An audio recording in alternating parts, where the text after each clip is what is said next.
electricity. And they, as usual, they don't have access to economic activities and other things. They don't have access to drinking water and other things. So can we solve those problems of those people by off-grid solar solution? That is our target. That should be the target of various NGOs. I know they are all working. There are various community based organizations. They are also working. So that should be our target. The answer people who doesn't have access to electricity, can we solve their energy problem with various forms of renewable energy sources? Next one. Even I should go one step forward. I have mentioned about 30% people. The problem in those who are connected to the grid can't call themselves energy rich, since they get electricity for just few hours in a day. You see, a lot of villages have been electrified, a lot of semi-urban areas have been electrified, but they are not really energy rich because they get electricity for few hours a day. So for them also, renewable energy is meaningful, and they can also go for renewable energy. And due to this non-availability of electricity and the problem of low availability of electricity, due to that the country is paying huge developmental costs for this energy poverty. And education, health and economic activities is getting stymied because of this. So this is a major, I should say, this is a major problem. Though we are doing a lot of rural development activities, but rural development activities are incomplete without energy. We can't take up any rural development activities in remote areas where energy access is not there. So we need to ensure energy access. And since the electricity line, conventional line is not reliable, or conventional line is not possible in some areas, so renewable energy technologies are only the, we can depend on that. We can depend on that type of form to solve their problem. Next one. The good news is that across India, small experiments are being conducted with the support of the government to solve energy problems of those rural areas where electricity has not reached, or electricity has reached but very erratic power supply. A large number of, I should say, large number of organizations in the country now, they are working in off-grid RE.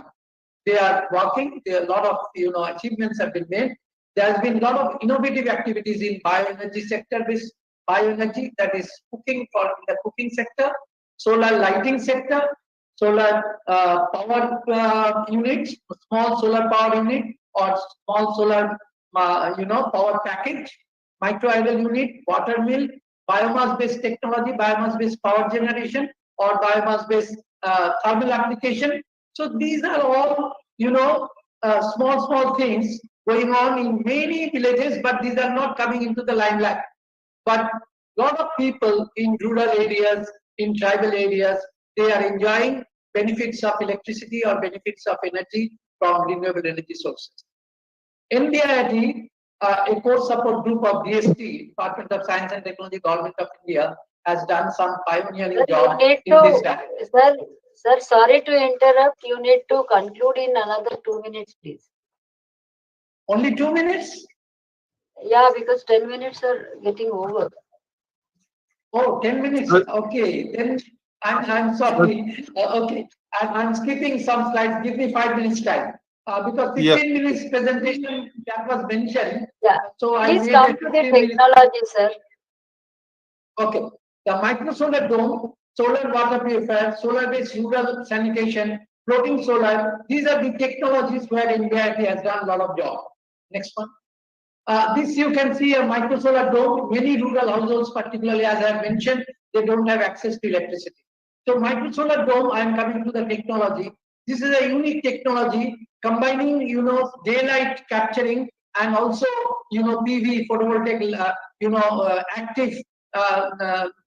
active solar capturing. A microsolar dome is an integrated solution, unique solution for lighting up of village houses. So next one. You can see the microsolar dome. A dome, upper dome is there, and it's transparent, and there is a solar tube. Sun tube is there with highly reflective coating, and then there is a lower dome. And for night time, there are two small, you can see small solar panels. So you can see this is a complete product which is giving a solution to the people. Day and light, 24/7 light they are getting, and they are doing all activities during daytime. In daytime also, a lot of people they need light, and day and night they are getting light and they are solving their energy problem. So next one. You can see we have trained already almost 400 people in the various areas who are really, installing. In the country already 20,000 micro solar domes are working, and 30,000 micro solar domes are now being installed in the whole country. The program has gone to the industries. They have also taken up. That is the unique thing. From the government level, it has already gone to the industries. Industries are doing micro solar dome under their corporate social responsibility. Next one. Solar water purifier is another area where in schools, in panchayats, and in remote areas there is no water, drinking water, proper clean drinking water because of the shortage of energy. Again, solar energy, with the solar energy input, we have developed a solar water purifier. You can see the solar water purifier. Next one. That has been a unique development. It is supplying power for the RO, reverse osmosis. Power is coming from solar, and also for the UV lamp, power is coming from the solar because energy is not available. We have different type of solar water purifier, ultra frequency, ultra filtration model, and solar water purifier RO model. Already we have installed more than 100 solar water purifier in different parts of remote areas, tribal areas. So next one. Different type of 50 liters per day, 200 liters per day, 400 liters per day systems are available. So this is a unique technology which is very popular now, and a lot of demands are there for this technology. We have transferred the technology to 2 companies. Next one. 24/7 running water in the rural washroom is also a very important area.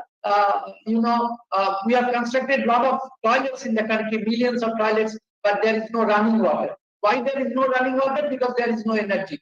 So with a micro solar pump, we have solved that. We are making a complete solar washroom. That is the Swachh Bharat under that mission, which Swachh Bharat mission. The toilets we have constructed. We have completed the toilet by giving them running water for 24/7 by only developing a small micro solar pump with a small intelligent controller. So this also you can see the picture. You can see we are putting solar panels, and there is a tank. On the tank with micro solar pump, water is going, and the panel and the toilets are now operational. 40% of the toilets in the country are non-operational due to non-availability of running water in the toilet, and we have found out a solution. You can see the micro solar pump picture, and that is the solution. So this is also a very popular program. A lot of industries under their corporate social responsibility, they are constructing this type of 24/7 solar sanitation. Next one. Impact I'm coming later, but now the challenges, which is very important. Off-grid solar systems are very appropriate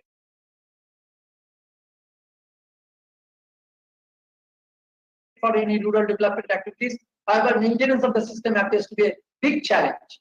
Side by side, non-availability of spare parts in remote areas is a very big problem. The problem is the small industries are in this field. They don't have nationwide network for maintenance. So, but the big companies, they have got nationwide maintenance network. So this challenge we have to solve, that small entrepreneurs who are making this type of systems, they have to have, spare parts availability in the remote areas so that these systems become sustainable in nature. So this is one big challenge, in the rural areas, non-availability of the spare parts.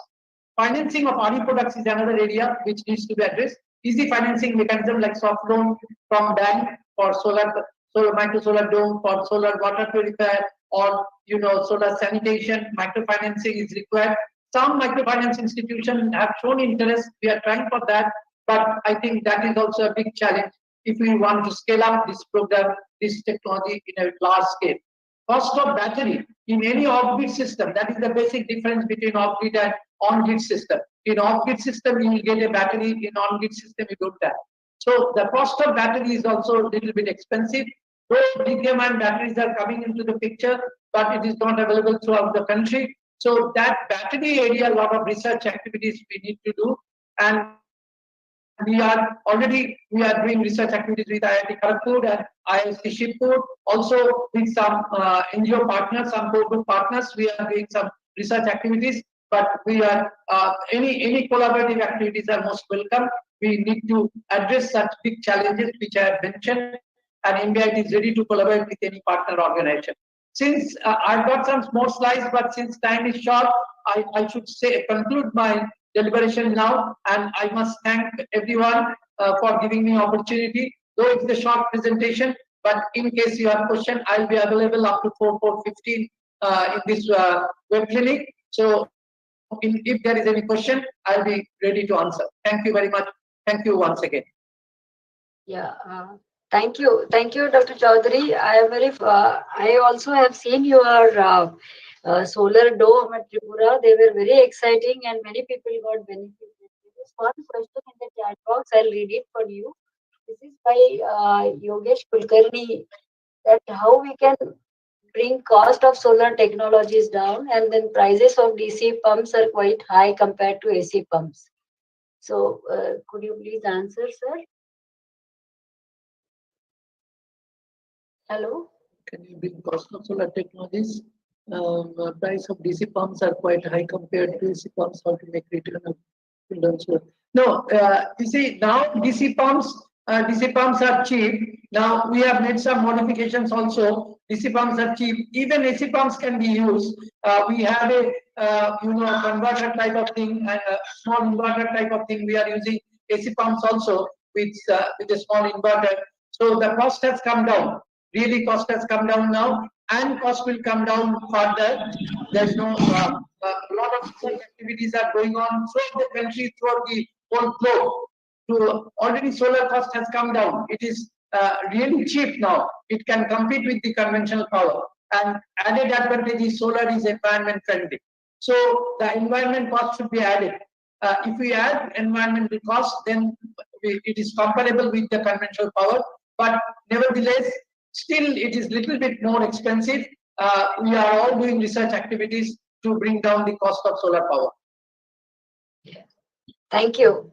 Thank you, Dr. Gan Chaudhary. Any other questions are there? We will take it up in the question answer session after the second panel discussions. Thank you. Okay. Now, Thank may I like to invite Dr. Lal Singh from HRG Shula for giving the presentations on technology-led enterprises for mountain community. Your time is for 15 minutes. So, thank you. Okay, over to you, Dr. Lal Singh. Thank you, Dr. Bapat. Thank you, Dr. Datta, Dr. Sunil, for the opportunity to present in this web clinic. And the topic which I'm given, that is related to technology-led enterprises for mountain community. And we have been working in mountains now more than 2 decades. And most of that journey we have covered with the support of Department of Science and Technology since my days of young scientist. And I'll be presenting some abstract of the technology over here. Next, please. And particularly in a society, if we look particularly in mountain, there are different requirements of the households and the community. And the major is the energy, health, livelihood and employment, food and nutrition. Because we are looking all these 4 sectors in one go, and we have shortlisted some technologies which are providing immediate solutions to the community in the far-flung areas of the Indian Himalayan region, particularly in Himachal Pradesh. I've been asked to be bilingual because of certain participation from the rural area as well. क्योंकि गांव के level पे अगर हम देखें तो maximum जितना भी प्रोडक्टिव टाइम लोगों का जाता है वो खास करके एनर्जी के लिए जा रहा है. महिलाएं दूर दूर जंगल में जाकर के लकड़ियां इकट्ठी करती हैं और खाने का काम करती हैं, खाना बनाने में उसको यूटिलाइज करती हैं. तो इसलिए एनर्जी का एक बहुत बड़ा सेक्टर है जो कि लोगों का बहुत एक प्रोडक्टिव टाइम को कंज्यूम करता है. तो इसलिए हमने कुछ उसमें सॉल्यूशन बनाए हैं that we will be discussing shortly in the next slides. And particularly अगर एनर्जी के सेक्टर में अगर हम देखें तो बहुत सारी ऐसी चीजें हैं जिसमें कि वो एनर्जी का सेक्टर जो है माउंटेन में वाटर हीटिंग और स्पेस हीटिंग में जा रहा है, और लाइवलीहुड के लिए एग्रीकल्चर और लाइव स्टॉक रियरिंग के अलावा और कोई काम नहीं है। हेल्थ में जो भी हमें मिलता है वो सारे का सारा नेचर से पौधों के रूप में, जड़ी बूटी के रूप में प्रदान होता है, जिससे प्राइमरी हेल्थ केयर में हम लोग काफी कुछ अपने आप को मेंटेन करते हैं। और लाइवलीहुड के लिए इमिडिएटली कैश कैसे आए, उसमें हम लोगों ने पिछले 20 साल से लेकर के छोटे छोटे काम, जो मशरूम कल्टीवेशन है, वर्मी कंपोस्ट है, एग्रीकल्चर को हाउस होल्ड टूरिज्म के साथ लिंक करके या टूरिज्म सेक्टर में लोगों की सर्विसेज और प्रोडक्ट को जोड़ के किया है। तो इन शॉर्ट मैं अगले चंद मिनटों में इन चीजों को डिस्कस करूंगा। Next please. अगर हम एनर्जी की अगर बात करें तो अगर हम माउंटेन स्टेट्स का एक प्रोफाइल देखें एज पर 2011 सेंसस, तो लगभग 90% जो फ्यूल यूज होता है कुकिंग में वो फ्यूल वुड है। और आप ये देख सकते हैं कि जो स्लाइड में लाल एरिया है इन 3 स्टेट में दिखाया गया है एज ए रिप्रेजेंटेटिव, वो लगभग 63% से 99% तक उसमें फ्यूल वुड का यूज हो रहा है। और उसमें बहुत सारा जोर नेचर के ऊपर है और साथ के साथ महिलाओं के ऊपर उसको इकट्ठा करना, और घर के अंदर का धुआं और वातावरण का धुआं हमारे लिए बहुत बड़ी प्रॉब्लम्स बनते आ रहे हैं। आप देख सकते हैं कि पिक्चर में ट्रेडिशनल वे में महिलाएं जो है किलोमीटर किलोमीटर चल करके लकड़ी को इकट्ठा करती हैं, और एक ट्रेडिशनल वे में वाटर हीटिंग और स्पेस हीटिंग होती है विच इज वेरी पॉल्यूटिंग। तो उसमें हम लोगों ने कुछ सोल्यूशन वर्कआउट किए हैं which are supported by department of science and technology under core support program. Next please. इसमें सबसे पहले हमने सोल्यूशन जो आइडेंटिफाई किए, water heating and space heating was very very very important. So we developed a water heating system of 100-liter capacity per day, and that is particularly customized to the need of a mountain household. That's why the name is Mountain Solar Water Heating System, because it is an instant kind of a system which gives a batch of around 15 to 18 liters of hot water, boiling hot water rather.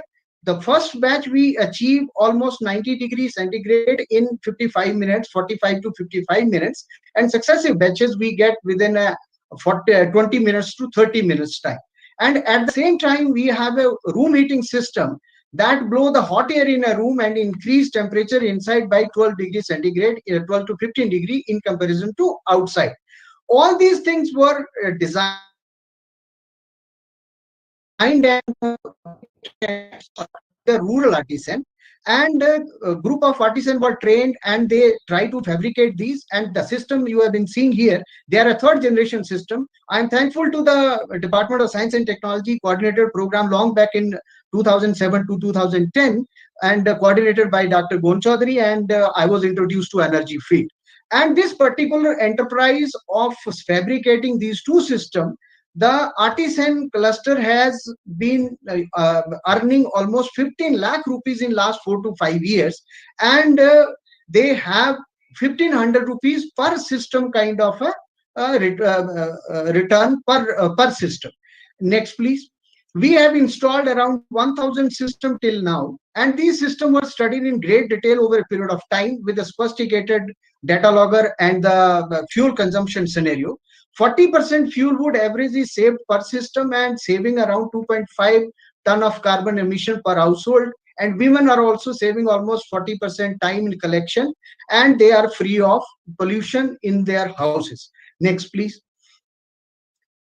In this way, this particular system of water heating was also awarded a State Innovation Award in 2016-17 in manufacturing sector by the State Innovation Council of Himachal Pradesh. And in addition to this, the system has been adopted by many prestigious programs like USAID Forest Plus program, Himachal Council for Science and Technology here in Shimla for Vigyan Gram. And so Kast Kashmir took this technology from us to get this implemented in Janskar Valley under DST Time Learn program. And National Mission on Himalayan Study also supported installation of around 307 unit of water heating in a state of Himachal in 3 remote locations. Next, please. And now the point comes that how we scale it up. because we participated in Himalayan startup track of IIT Mandi in 2019, where we were looking for improving of the product and certification of the product under BIS and ISI kind of certification. But somehow we failed to achieve there. Most of the things there were related to classroom teaching on kind of concept of startup and all. But from this kind of exposure, we looked into the complete scenario of startup, but that is not functioning in a rural setup, because that is a shareholding based kind of a system, and we are looking for beneficiary and community, and they cannot be a shareholding kind of a and contributors to establish a startup. Therefore, I request to the joint secretary MSME this time, if I think sir is listening to me, there should be some new nomenclature for a social enterprise. I'll try to explain a social enterprise in my next slide. That is something very important, that how benefit goes to the society. It is owned by the society. It is for the benefit of the society. But ultimately, if we go to a startup kind of a mode, then ultimately benefit goes to the promoting directors or the shareholders, and the community or whosoever work there, they are merely a wage worker. Because in a rural setting, we need to prioritize this. And to improve this system, we are also looking for NISC Gurgaon, where these systems are being certified nowadays. We are getting some certification within next few days. And because results are delayed because of the Corona lockdown. And National Institute of Design also, because to improve the look of the system. And next, please. This is an enterprise which I can talk. Really, it is a community based enterprise. This is almost, we started in 2002, when we had a DST project for training of women on mushroom cultivation, and we started this with a bank finance from Punjab National Bank and KVIB back-ended subsidy, and the DST supported couple of replacement of the older equipment, and we refined this under first phase of the core sport. And this particular enterprise is of preparing quality compost for the growers in mountain areas, and unit is circulating around 40-45 lakh rupees per annum among different sections of the society, because central unit provide compost and spawn to the community in different areas around 6 districts in Himachal, and there is a cluster of around 500 people taking regularly compost from us. Annually, we provide almost 300 metric ton of a compost to these 500 farmers. Some keep coming, some keep going, but this cluster is being maintained. Here, basically, what is happening, the profit in compost making is hardly 5 to 7%. But if somebody cultivate mushroom on that compost, then profit comes to almost 100 to 125% net. In that way, the whosoever takes the compost, he is a tiny enterprise or a micro enterprise. Then finally, a vendor who sells the mushrooms in a market, he also earns benefit, and a retailer, he also earns a benefit. And this is how, this is rotating this money among large section of the society. And the people who takes compost is not a wage worker, but he is an enterprise. This is how we need to look for developing more and more clusters where people get benefited. Next, please. And you can just see the glimpse of the activities, how people have been taking off packaging, collecting, coming to one place and marketing collectively, and taking it to the market. Next, please. And button mushroom, there is a only problem that when we sell this, we sell it on a market price. We supply compost and other material on a market price. But the farmer get mushroom compost from the compost unit of the government, where government provides 50 to 60% subsidy. But quality wise, they are not that regular in maintaining a quality. They do not supply compost round the year like us.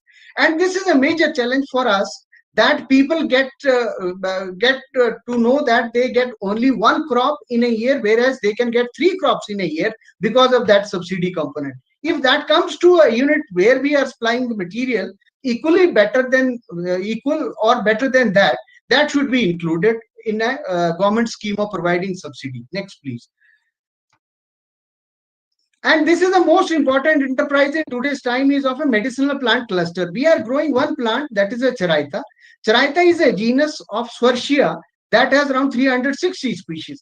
Ayurvedic Pharmacopoeia has written one species, that is Schwarzschiya charaita only, but not other species, whereas all the species are developed with a pace of time through cross hybrid kind of a technology in nature, and they have the active ingredients. But this is the next to Swarshia charaita, but mainly it is considered as an adulterant. But we have profiled this and processed it to a level. Now we are looking to develop a product out of it over a period of time. Agro technology has been standardized, and DST has provided some machines and other things to process it. Next, please. Next, please. And the main use of this is to enhance the immunity, and to manage the diabetes, and to work for the viral diseases like jaundice, hepatitis. But now we have a cluster of around 1,000 households where we assured them 300 rupees per kg assured kind of a return. And in that case, this was also submitted to the sold to the Dabur India Limited, Charak, and all those things. But here we are trying that how we can have a GMP certified infrastructure for Ayush pharmacy and testing of raw material from accredited institute. And here I would like to highlight again a point of a producer company, because most of the time we are talking of a formulation of a producer company in such kind of exercises. We tried once, but we need to produce a producer certificate for the promoting members. In that case, the land is only on the name of the older people. It is not on the name of the younger people, and therefore they do not qualify to be a producer. But there is a procedure to provide affidavit on all that. But it is creating some kind of a issue. At the same time, to launch a producer company, farmer needs to have a 5 lakh rupees paid of capital with them.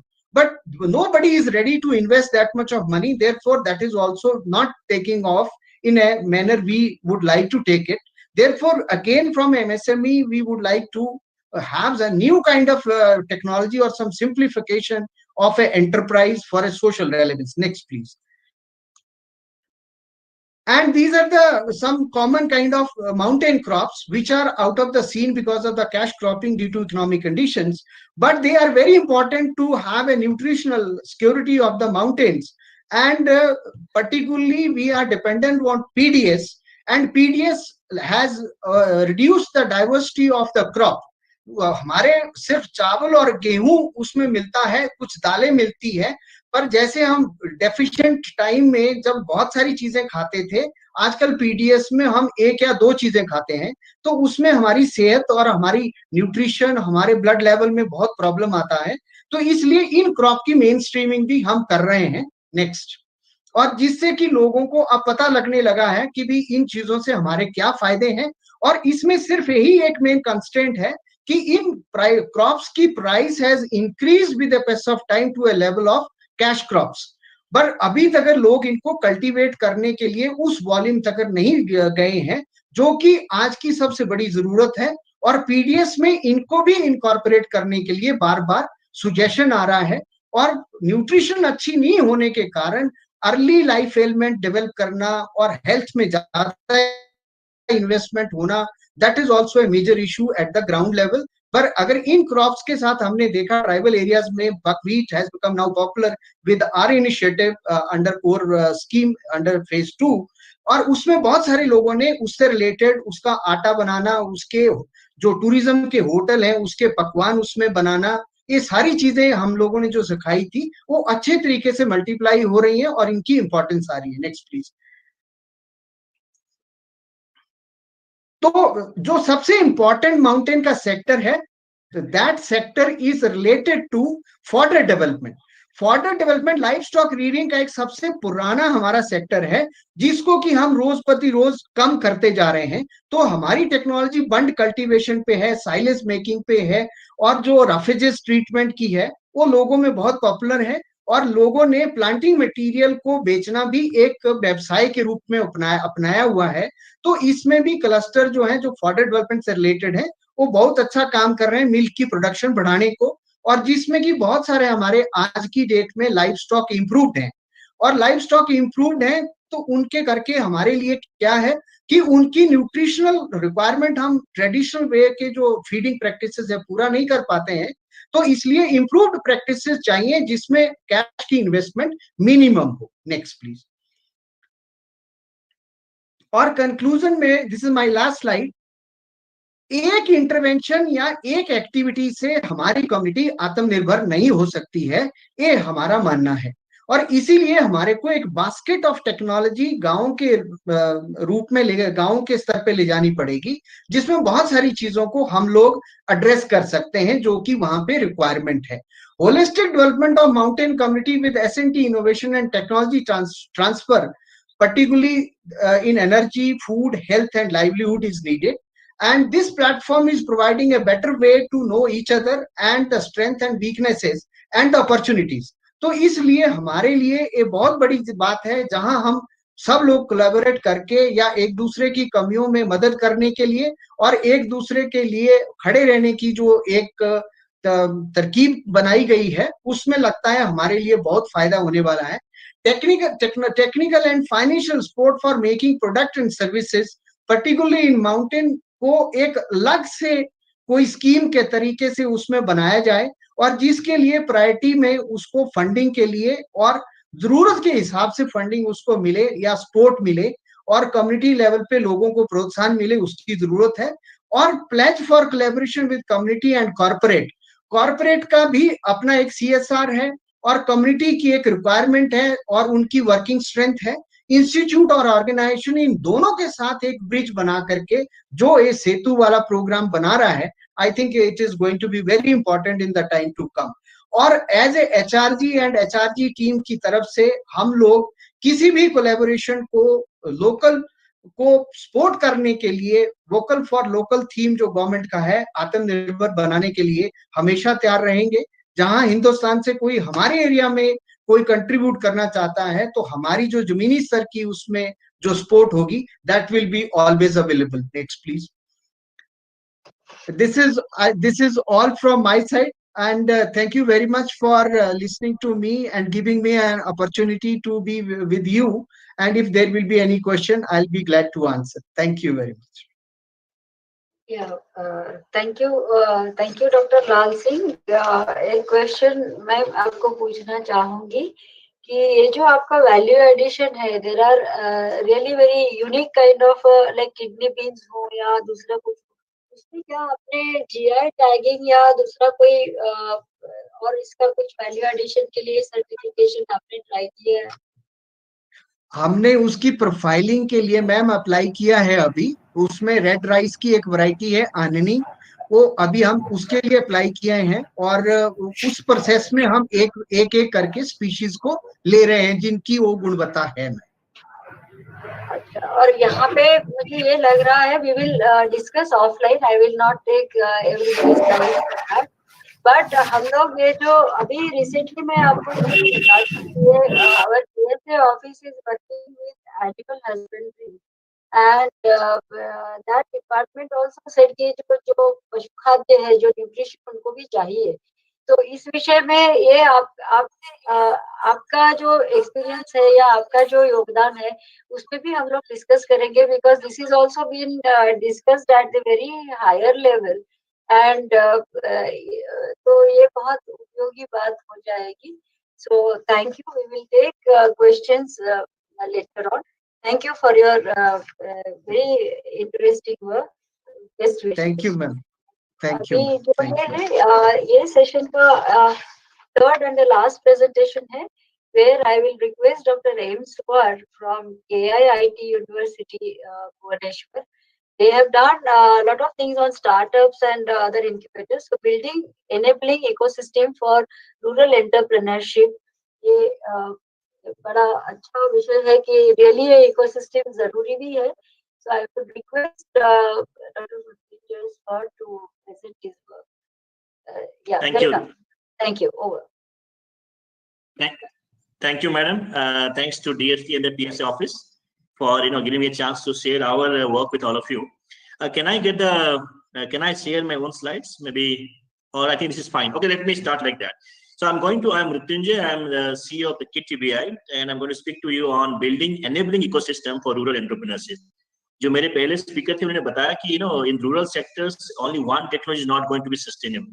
So you need to build a basket full of technology. Now what I was got it. So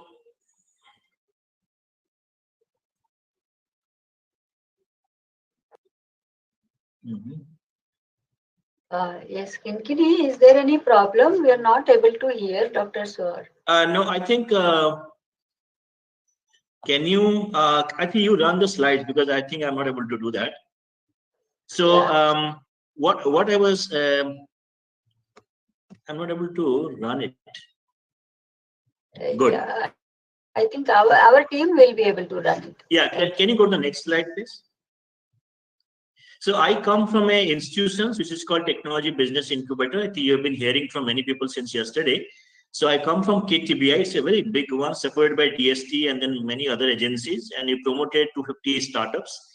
And we learned a lot of things. That's why it will give you a message to you that how can we build a rural entrepreneurship ecosystem quite sustainable one. I'll give you a couple of examples.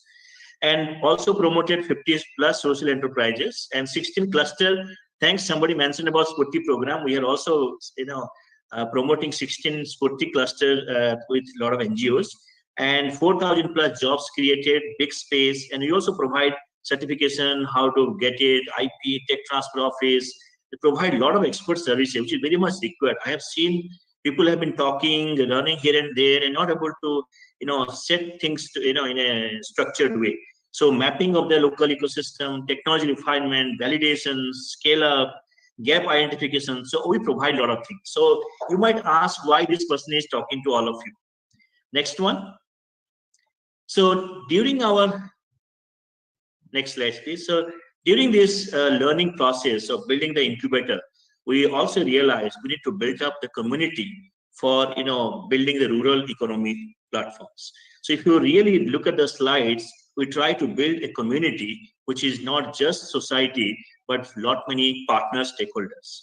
So technology development. So you need to develop technology all the time. There are many people that have built technologies.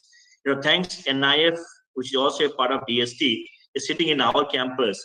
When I talk to them, they have ample number of technologies, and they want to disseminate. They want to implement. So I took that leverage. TBI took that leverage. We also drew in a lot of institutions, startups. So we have got 250 plus startups, 50 social startups, grassroots level startups. KIT TBI itself, we are also producing a lot many technologies. Now, how do you adapt this technology? So you need to build partners. So KIT TBI is building that ecosystem now. NIF is part of us. We have local administrations. We have KIT TBI. We have got users, youth, farmers, and then you need to build a lot of many micro entrepreneurships. So what you provide, we reach out to people and start building their own capacities. Now, what intervention model in terms of rural entrepreneurship we are doing? So can I go to the next slide, which is showing half of it?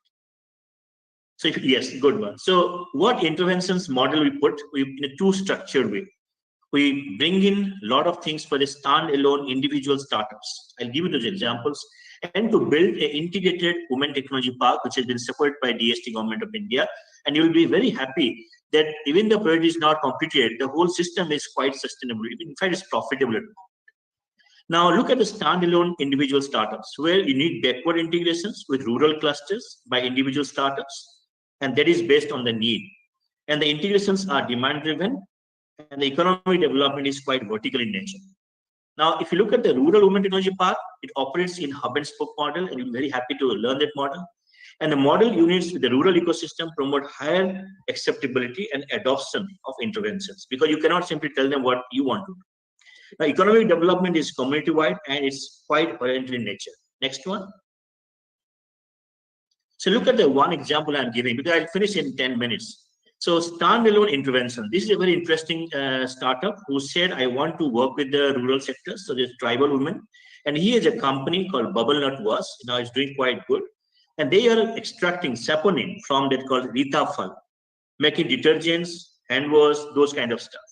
And now we roped in, let's say they wanted some of the interventions of technology, a machine which is for the decortification. So we roped in NIF for this, picked up the technology, validated for the same kind of seed, decodifications, and they could see the 300% increase in the price of soap nuts due to technological interventions. So these tribal women, what you see the slides, been largely benefited because of the technology, which is quite affordable, taken from NIF, adopted, validated as per the need of the company, and now this is scaling up. You'll be very happy. More than 100 women are working for this bubble nut was company, and the earning is gone up to 3 times more. Next one. So if you look at this is quite interesting. The Women Technology Park. I have been, looking at seed the division's work since so many years. I've been quite excited. And if you look at the interventions, the network, you need to build it very strongly. So before we learn how to make business, technology, transfer, build startups. So main intention was sustainability. Even for TBI is also same thing. So you look at the Women Technology Park, we realize we need to sustain it. Once you start it, it has to have a business plan for it. You cannot run something like an NGO model or where you only take money and then start, maybe you look for second level of money. Now, thanks to DST, gave initial startup money where we bought a couple of things, established, and now this is quite sustainable. So we roped in R&D institutions. Startups are very, very excited to work with Women Technology Park. NGOs, of course, they are there. Investors, couple of bankers, rural communities, CSR funds. So we don't have many avenues. Next one. I'll give you an example of this. So the key elements for this Women Technology Park is the need mapping, where we make sometimes a lot of mistakes. I have been visiting a couple of these areas. Need mapping and community sensitizations. You cannot do what you want to do. You have to really encourage them, reach out to them, educate them, capacity building of the local communities, and start building something. And technology development, adoptions, modification is very, very important. I cannot simply take things from Simla in Bhubaneswar. It's not going to work out. People have failed majorly. Now, creation of micro enterprises, rural level, we call meal deal concept. I'll tell you a very interesting one. I come from we established this in a village called Chikiti, Nuagaon, which is quite, nothing is there at the moment. It was not there. Now we have built up so many, infrastructures there in terms of Women Technology Park. 7 units now have been running there, and each one of the units except one is profitable and sustainable. Now, why I'm saying, because we roped in the rural women who are the daughter-in-law or the mother-in-law in the villages and told them you cannot work more than 4 hours of time. In the morning, if the mother-in-law comes, the afternoon the daughter-in-law comes. So it means they're staying away from each other for 8 hours, and really they're doing quite good work here. And they get around 3,000 rupees per month. They work for 4 hours a day.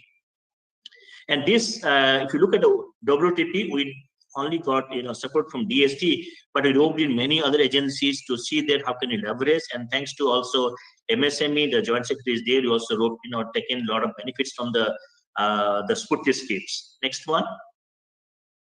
I'm giving you very calculations. So number one is for the knowledge infusion mechanism. So addressing relevant issues of the local communities, engaging the local SHGs, and regular lot of capacity building program. It cannot be only fund driven program.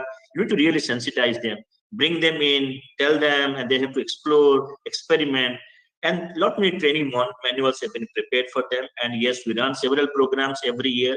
So, and that's why 12 workshops per year, and almost every time we take 100 women in these activities. Next one. So I think go to the next slides, please. This is fine. Next one. So look at this very simple model. So people in that village was nobody, very less people they're using the sanitary napkins, and we built a business model. Initially, the package was very not good, so we brought in the packaging system, coding systems, the marketing, the brand system. And today, if you look at the technology brought in from NIF, we put up a machine which is and also manual based, so that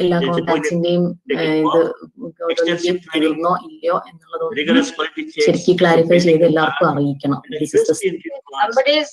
Somebody's microphone is on. Please switch it off. Yeah. So, and the USP was biodegradable raw material. This is the USP of this product, and now this is not sold in the villages, also now sold in Bhubaneswar areas. People are now they're buying it from here. Now engaging local SHGs, and they're also promoting B2C sales. So the selling proposition has to be in their mindset. And yes, we have now roped in the linkages with startup company like Edgerex Healthcare Company, which is now taking 3,000 pieces packets per month and giving 60,000, say 61,000 rupees per month. It's a one customer 60. So there are many like this. Next one.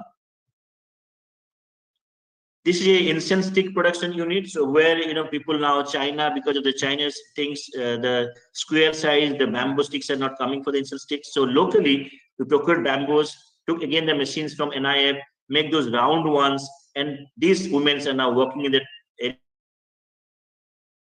areas and really producing so many kgs per day. They're all happy. And here I'm just trying to tell you that you don't have to bring in high technology. It could be affordable technology where they need it, they're excited, they can work, and they get some money out of it. And there is an interesting model here. The guy who brings the raw materials takes it to the market. So there is market linkage is quite well established. Many of these cases, the biggest challenge is the marketing and the scale of marketing strategy. So we have really, through our model of incubation model, we have taken care of all these systems so that you don't have to worry about the marketing strategies. Next one. This is a startup company which said, I want to contribute. So in that village, we mapped it, lot many millets. It is underpriced. Things are not happening. So they have been, promoting a technology for making noodles out of millets and making other bakery component, and which is quite, interesting. And this, I think this is going to be quite a scale up operation. So this is also very interesting technology where they make noodles out of millets. Next one. Now, all these three technology, I'm just giving you a techno-economic viability the measurements, where the first one is napkin model, where every month it is more than 30,000 rupees profit they make, and it's quite realistic. With 10 ladies, they've been working 4 hours a day, and then they get salary of 3,000. It means that they work for 8 hours, they'll get 6,000. They are very, very happy on this because this is the money they're getting. They're not getting earlier anything. And again, manpower cost, even we charge for the space cost also. So the model is not like giving them, yes, provide them, but also build a business model so that they should be happy. And the money which is I am showing as a profit is flows back to their own ecosystem development. And that's what we want to make it more of a sustainable ecosystem. Incense sticks also making little profit, which is now break even, making profit. Even millet processing unit is making little profit, but this will now scale up because there are more potential customers coming. Next one.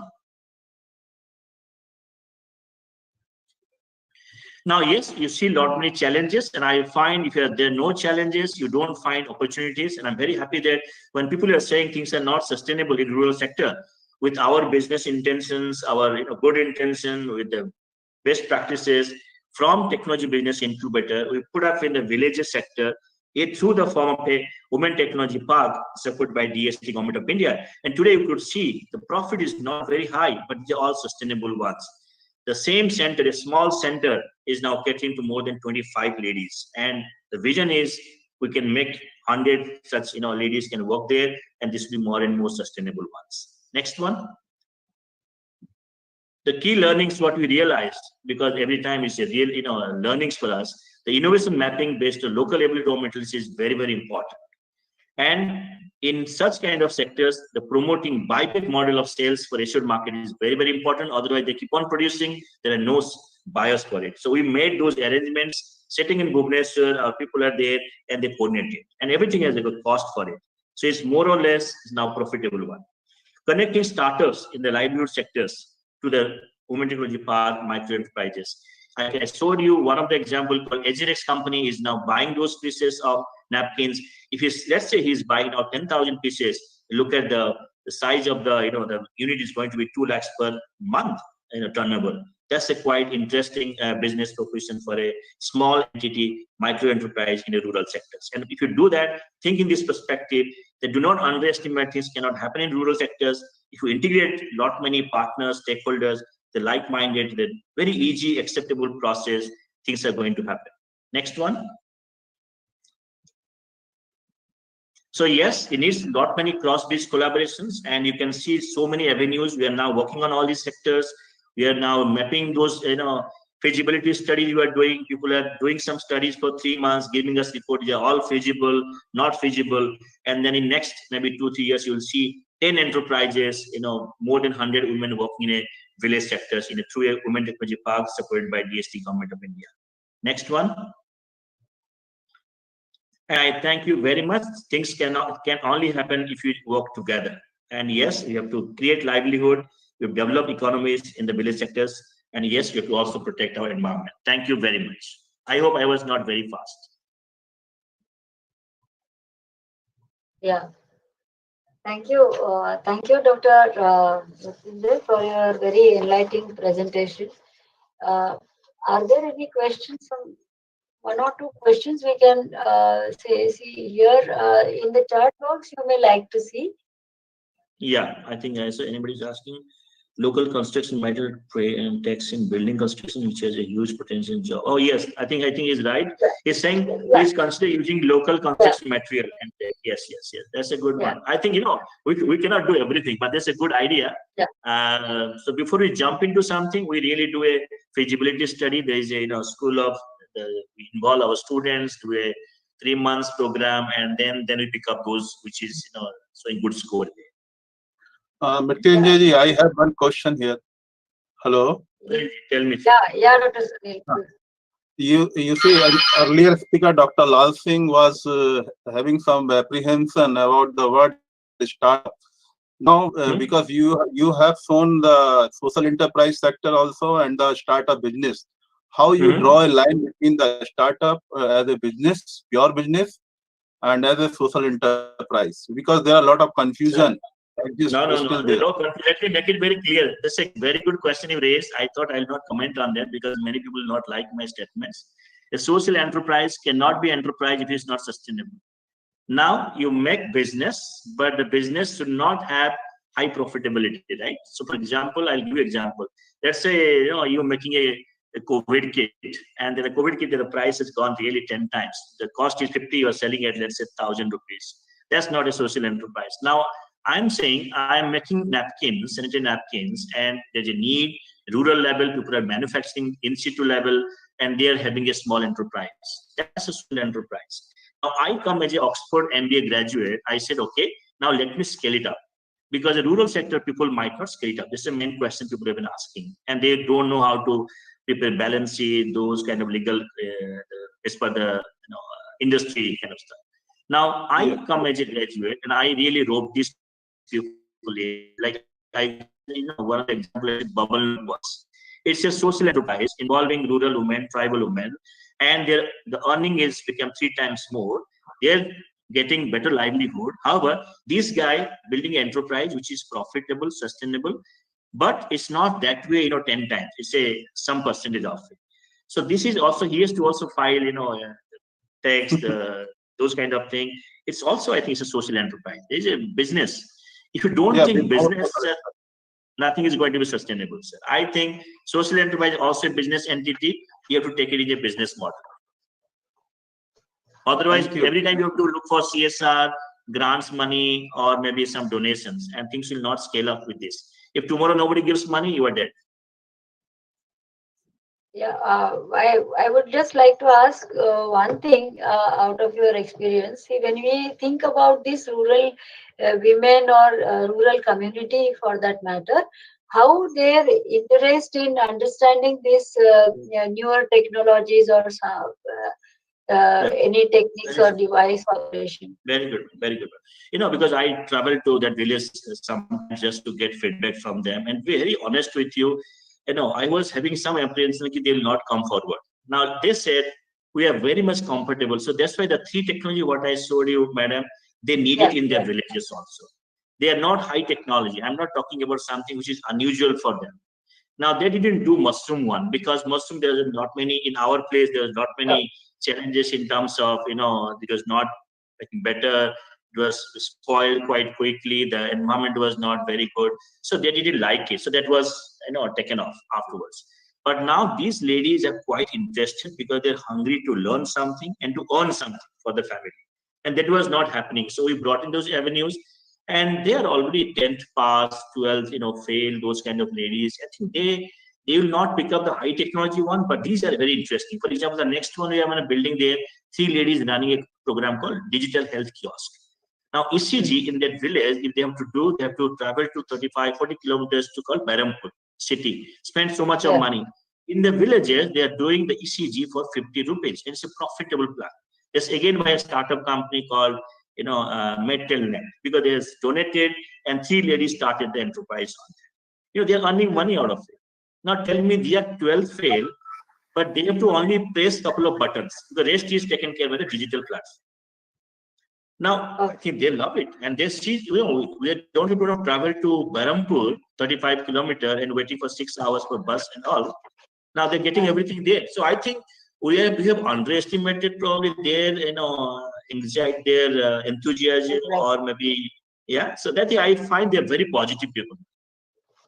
Thank you. Thank you. This is an experience what Mrityunjay is giving of the, the Atma Vishwas part of the Atma Nirbharata. Because the high echelon give a different type of Atma Vishwas to the community. So we should look that also as a factor in that also for a different higher value chain operations of the the community. Because what we thought, the thing that they do not need, they cannot use, they are not open to. I think that hypothesis needs to be changed. Sir, I think Datta sir, you were there. I didn't know about it. Thank you very much for bringing that. When I go to these villages, and thanks to also you to support our WTP, now you'll be very happy. I'm not going to DST now. I'm asking other corporates to sponsor WTP, and we'll be very happy to WTP now coming with this concept supported by the corporates now, because they also realized it's not good to have only donating money, but to create something which is now create multiplier effect. And I think this, so at least this message should go. It is not to do the direct benefit or giving the fish. Learn how to learn them the skill of fishing. So I think that is, and on the right hand side, if you see that Sudhir Garg ji has already shown interest to upscale the WTPs on the right hand side, if you see. Yes. So I saw that. I saw somebody. So I think this is one of the important outcomes of these cross bridge collaborations or this web clinic. What we can. So I'm very happy. Anything you need is complimentary, free. You can provide. Give us problem statements. We'll provide you solution, not managed from us. We can find from somewhere else. Validate it, give it back to you. Everything will be free for us because our TBI is doing quite great work, highly sustainable. So we can do at least this much for the community. Anybody needs our help. But Mrityunjay ji, in the spirit of welfare, let us not give anything free, because anything free is not serious. Anything free is not free means that I'm saying the knowledge. I said know how it's free, but if you say you want us to implement is not free, then you have to spend money. So what you say is a socially relevant business model is should be basically the the epicenter or the nucleus of the Atma Nirbhar Bharat at the. Oh yes, sir. Sir, I think without that, this is not going to run. This is not going to be sustainable in long run. Also, I can tell you. Thank you very much. Yeah. Thank you. Thank you. Thank you all the three speakers. They have presented very beautifully the work. Now we'll close this session now and we'll go to the panel discussion, which will be moderated by Dr. Sunil Agarwal. May I invite Dr. Sunil Agarwal to take over and please conduct this panel discussion session. Dr. Thank you, ma'am. Thank you. So now we have a panel discussion, and we have earlier 3 speakers, and mostly they were talking about the systemic issues, and we have seen what kind of challenges we are having and the learnings also, which Mrityunjay has presented in his slide. So there we have a 4 speakers and 1 me also. So first is from FICCI. They are talking about the MILAP. That is a one business accelerator kind of model which they are going to discuss. They have done this program in the Maharashtra, and now Mr. Rubab will be sharing the experiences and the strategies which has gone through in making such programs successful involving the SHGs, women SHGs. So I invite Mr. Rubab to share his work and the experiences from FICCI side. Very good afternoon, ladies and gentlemen. Thank you so much, Dr. Agar, for the introduction and this opportunity. I also would take a moment to thank wholeheartedly Dr. Datta for giving us this opportunity of inviting us on this platform. As Dr. Datta just briefly mentioned before my presentation, and also the eminent speakers, what they talked about is that the Atma Nirbharta part and the Atma Vishwas part is the key behind promoting entrepreneurship in the country, and especially when it comes to women entrepreneurs. And Milap coincides, echoes the same emotion, the same sentiment, because as the name very clearly suggests, it's Maha-Asmita. Maha-Asmita is again the self-dignity part, which we've been talking loud and clear in the last few sessions of the S-Cube 4A and B initiative. Maha-Asmita Innovation Livelihoods Acceleration Program, a very unique program. There's a little background to this. This was basically this discussion started when the Global Entrepreneurship Summit was organized in India, when Ivanka Trump had come and Prime Minister Modi was spearheading that initiative from India. And the theme then was women entrepreneurship, promoting women entrepreneurship back then. And this is a clear outcome of that very initiative, something we've been very closely, which demonstrates our close work with the Government of India. In fact, Women Entrepreneurship Platform, which was also an outcome of that summit, we are one of the founding partners to that, and we are very happy that the Seed Department, under the leadership of Dr. Datta, they have given us the opportunity to actually consolidate all those efforts and bring them all together under a project which we are working on right now, and very soon that would be launched, God willing, with support of all the key stakeholders. Milap, about 3.5 lakh self-help groups are registered in Maharashtra state. A lot of us are aware of this.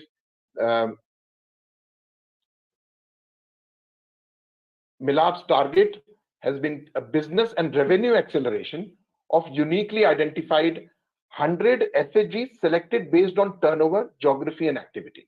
I will talk more about it. So basically, it is a joint effort of Federation of Indian Chambers of Commerce and Industry, FICCI, and Maharashtra State Rural Livelihood Mission, MSRLM, which partnered to start a rural livelihood accelerator program for mentoring and supporting these selected rural enterprises, which were driven by women, the rural women of Maharashtra. Next slide, please. So Milap, a unique rural business accelerator, as I said, to uplift the unorganized sector comprising of non-farm women-led self-help groups in Maharashtra, mostly dealing in products such as handicrafts, handlooms, local art, ready-to-eat snacks, etc. Everything which was non-farm, through various training workshops, platforms from B2B and B2C, business to business, business to customer sales, SHGs have shown exponential growth in their revenues and the quality of their products. एक असल में जो एक सशक्तिकरण वाला काम था, somehow एक women empowerment वाला जो काम था, through this initiative we could really work on that, and we are very proud that we could deliver something which was really commendable and has been appreciated across the board. Next slide, please. Thank you. So basically, the idea, the mission, the objective was to converge the ongoing efforts of MSRLM. When I say ongoing, so we basically mean there were certain silos. There are certain silos when you're working for over a long period of time. Silos. So we need to break those silos. We realized, we identified those silos. We broke those silos down, and to consolidate all of those together, to bring up a strategy to further enhance the not only the livelihoods but also the revenue of those women SHGs. We identified innovative training methodologies to not only provide sustainability to those enterprises but also to ensure business growth and development. Provide access of domain experts and mentors. Very important. Hand-holding, mentorship, we realized was the game changer in this entire initiative. Provide training, crash courses, and workshops for conceptual clarity. People, even when we started, we thought training, crash courses, people, they might not be very well educated, they might not be able to take it. But the way we could gather those partners together. So when we say partners, we had the Indian, the ILRT, we had Facebook, Dharma Life as the the organizations who were working on the ground in Maharashtra. We could get all of those together because they were anyways working in this domain. So we brought under Milap all of them, and we could really engage with them to create some positive impact. We increased the revenue of enrolled SHGs exponentially. One of my slides will also show data of what we actually achieved. Training and introduction of alternate livelihood opportunities. To me personally, this was the biggest intervention of this Milap program. Alternate livelihood opportunities. There are families who are involved in the same livelihood. Maybe there are 6 in a family. The only requirement or need or the hands which are required are for 3 people. But then the other 3, because they have nothing better to do, they are involved in the same process. So optimization of human resource was something we thought we need to address, and we could do that as my other slides will show. Unique exposure to top performing SHG with potential to international business and foreign trade. Now, this is in one slide. I will moving forward will show how these SHGs found themselves in international borders outside India, who had barely traveled to Mumbai in their lives. Organize and efficiently help SHGs participate in B2B conclaves and other platforms to motivate for motivation and first-hand experience. And these B2B conclaves were not only in Maharashtra, in districts or in Mumbai, let's say, but even in Delhi, in nearby cities, in Pune, in Tamil Nadu, all of these. So we did that also. Creation of a statewide data resource to catalog and track progress of all efforts. So a MIS platform to actually track and feed all the important data, not only based on their performances from revenue perspective, but overall human resource management also, all of that through MIS portal. Next slide, please. So this was the acceleration life cycle, which we identified was what we thought would be very useful. Orientation, basic awareness, advanced training, which included soft skills, strategic management. There were thoughts that why are we getting into so much of detail? Because we thought we identified this as a gap. We thought this is something which they need to basically to reach to the empowerment stage. This self-confidence, this self जो निर्भरता वाली बात थी, जो विश्वास वाली बात थी, वो बहुत इंपॉर्टेंट थी. तो हमने सोचा इससे ही शुरू करा जाए. Why not start it from the root level? Advanced training करी, sales management, information technology, IT से उनको through our partners Facebook, they were very supportive. IT Facebook page banana, manage करना, वो भी उनको हमने सिखाया.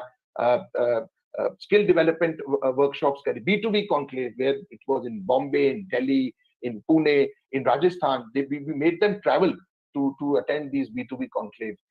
Otherwise, they were only relying on their Saras Melas. We did business review of SHGs and program assessment. उनकी और भी other form of skill development workshops भी करी. Committee review, stakeholders meeting for assessment and renewal. MIS portal का जैसे मैंने बताया. Then Maharashtra Saras, जो उनका महालक्ष्मी Saras exhibition होता है, that is the biggest, the signature flagship event in a year for them, and we made them ready. So our 100 SHGs which we selected and picked, and they were, mind you, they were selected from there was no single criteria. एक ही basis हमने उसको एक बड़ा evolved process था. They need not be only people who are making turnovers, high turnovers. So there was a mix of people of SHGs who were doing well, who were doing moderately well, and who were almost defunct. So it was a mix of all those SHGs, so that we could assess कि हमारा कहाँ तक उन पे असर जा रहा है. How well are we able to impact those SHGs in a positive manner? Next slide, please. So these were the challenges. They lacked some sort of knowledge, high-level abstract concept of business. Communication, negotiation skills were definitely one of the challenges.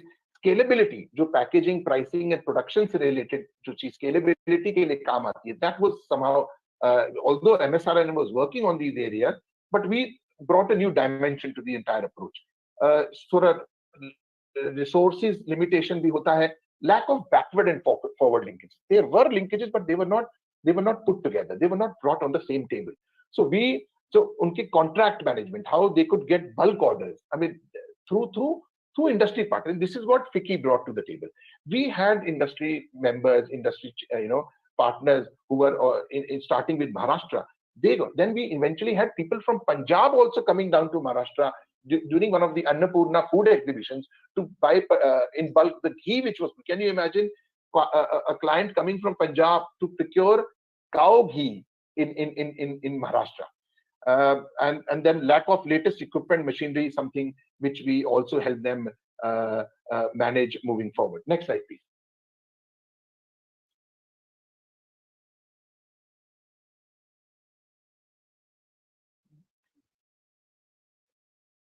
Yes, so these were the activities. Overall, I would not like to go in detail, but I would rather like to talk about more practical side of this program. These are various exercises which I've already shared. There were soft skill, business strategy training, digital bookkeeping, a very, very important aspect of this entire process, which really enabled them to actually, think better, think forward, think, plan better when it comes to procuring their raw material and actually what should be the actual selling price for them. So a lot of these interventions came in very handy, during the process. Please, next slide, please. Thank you. So this is a small example, but I think out of many such examples, this is one we had picked. On the left side of the screen, there is you see the chocolates, which are wrapped in foil. They were doing 10,000 rupees of business in a year, and that too only in their village. If someone would have a birthday or something like that, they would give them orders and they will manufacture these chocolates. We identified this. The zeal in the SHG in the middle photo was amazing. We helped them tie up with Morde, which is the chocolate compound champion of the world. Morde, they make chocolate compounds. They got training in one of these facilities in a 5-star hotel where the chef helped them, learn how to bake international quality, urban quality, I would say the least, chocolate. And on the right, you see the chocolate is something what they make now. If we can play the video now, which is a 1.5 minute video, it'd be great if that's possible.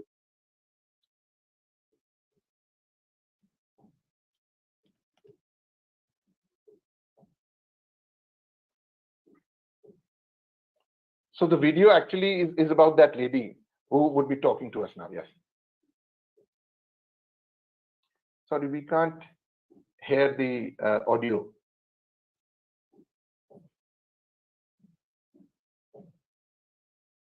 Can we hear the audio? Dr. Agarwal, can you hear the audio? Prasad team, please. I couldn't see.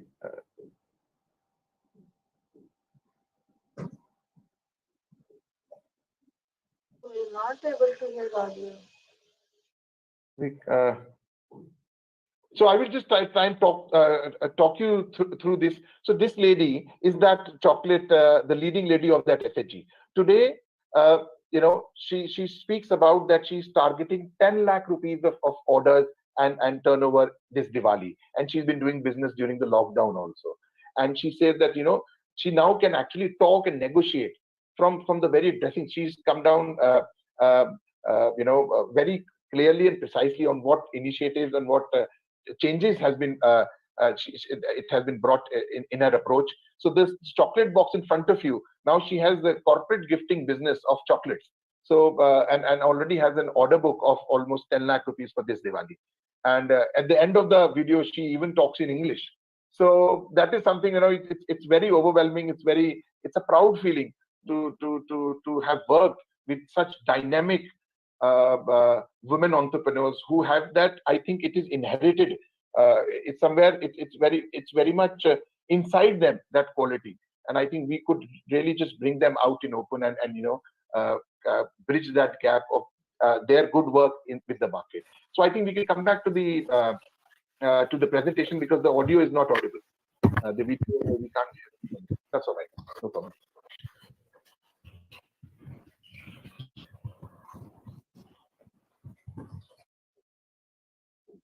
Yeah. Next slide, please.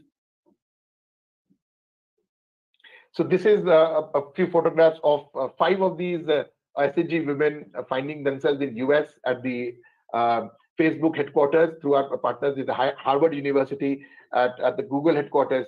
And they actually, it was a trip where they interacted especially the Indian diaspora. I think they were very supportive, and they could even get some good bulk orders of some handicraft items. Especially food is an issue to export, but then handicraft was definitely one of the most prized items, which gained a lot of attention in the US. Please, next slide, please. So these are few numbers. You can refer to these numbers. These are one of the few top performing SHGs. Some have even hit a 30x revenue through the intervention of almost 9 to 10 months only. In that very season, 30x to 12x and so on and so forth. So it's been a very heartening experience of being involved with these women. Next slide, please. Increase in revenue ranging from 2x to even 30x. I think there is so from a 2.4 crore to a 5.9 crore cumulative growth in revenues in a calendar year. I say calendar year, but it was almost actually 10 months during that intervention of MILA. All SHGs have undergone orientation for GST adoption. Eligible SHGs have even provided GST numbers, PAN, Udyog, Aadhaar, shop access license, all of that. And that through all our mentorship network. So every SHGs out of these 100 SHGs, they have been allotted a mentor. So one mentor was looking after 7 to 8 SHGs. And this was the responsibility of the mentor, and they continue to handhold them. Even after an year has passed and now they are on their own, but the handholding support continues. Whenever they face an issue, their point of contact is the mentor, and they engage with the mentor. Best in business, food processing, and product development practices have been coached. More than 30 MOUs have been signed with organizations providing subsidized or free of cost services to SHGs regarding logistics, QRs, etc. Next slide, please. So these were the partners. I will take, if I have another couple of minutes, Sunil ji, can I talk through certain technologies also very briefly on the Millennium Alliance, if I have 2 minutes? Just you pass on like that. Yes, please. Can you move on to the next slide, please? Yeah, the next slide. So in FICCI, we have a Center for Technology Commercialization and S&T and Innovation, where this comes naturally to us since 2007. We have been running on 3 pillars: innovation, entrepreneurship, impact, provide an institutional framework to Indian innovators and startups and helping them scale their business. And policy advocacy to address the challenges is also one of the key areas we look into. Next slide, please. Just to mention about one of the programs, which is Millennium Alliance, number of innovators, startups, which we have supported in Millennium Alliance, India Innovation Growth Program, multiple programs which we run.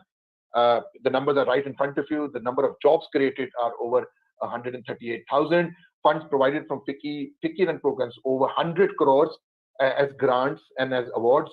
External funding leveraged by FICCI portfolio companies. We are very proud to call them our portfolio companies, all over 450 crores. And number of lives touched through our innovations, which we've supported, over 6.2 billion. So Millennium Alliance, I think we can go on to the next slide. It is an inclusive platform to leverage creativity, expertise, and resources to identify and scale innovative solutions, grassroots innovations. Next slide, please. And we've been running this successfully since 2012 with partners like USAID, Government of India, DST, TDV is a key founding partner, USAID is a partner, UKAID is a partner, Facebook is a partner, the private sector partner, and many more. These are some of the health technologies we will be happy to share. And I think this bouquet of technologies which have been tried and tested, not only in Indian soil, on Indian soil, but also as part of our South-South cooperation in Africa, in countries like Afghanistan, Nepal, Bangladesh, all of these countries. I think we would love to contribute and plug this into the solution exchange, which has been proposed. And they have a lot of all these 3 companies which are mentioned on the top. They are like Forest Health, the eye solution. They are almost in 5 to 6 countries. They started with Ethiopia, and now today they are in other 5 to 6 countries. ZMQ is almost in 15 to 16 countries globally, and so is Sattva MedTech. A very interesting, Sattva MedTech is actually it's an affordable for fetus ECG, which was just being talked about. So I won't go in details because there are so many other technologies which serve the same purpose, but this is something which is very affordable and doing very well. Next slide, please. This is Simpa. I couldn't help myself but add a solar technology also, and this is again the numbers say it all. You know, these are the sort of companies who were the first beneficiaries. They were Millennium Alliance or FICCI funding was the first funding they had got, and from there they have raised multi-million. You know, they have become setups, and they're touching more and more lives and creating more and more employment and empowering especially the women, and that has been one of our key areas, and something that's why we work very closely with the women entrepreneurship platform of Niti Aayog and the FICCI's own initiative of Greater 50, which has recently launched. I think is a testimony of how seriously we look, because we know that women entrepreneurs, if the increase in 10% in women labor force in the country would mean over $700 billion of GDP increase by 2020. Complete. So on, yes, thank you, sir. I will. I think that remains our focus. And one of the last technologies which we want to show is Akar innovations on the next slide. Hybrid social enterprise that enables women to produce and distribute affordable, high quality, fully compostable sanitary napkins. Almost in 6 countries now, 30 units across the country, 12 states across the country. They have all tried and tested. They have gone through the right process through right mentorship, through right hand holding, and today they have the Indian flag. They're Indian flag bearers across the world. Next slide, please, which I think would be the last one. Yeah, this is again a social. A lot of people know about it. The Science for Society. They were also funded as part of FICCI and Millennium Alliance program. They have raised 250,000 pounds for their particular solar conduction dryer, which is employing a lot of women, rural women across several villages across the country, and now is present also in other countries. Next slide, please. So that's all I wanted to share in this brief time given to me, and I thank you again for this amazing opportunity we've got, and we'll be happy to work closely with the Seed Department under this initiative of Science-Society-Setu for Atma Nirbhar Bharat. Thank you so much. Any specific questions to Mr. Ruva, please? 1 or 2 questions.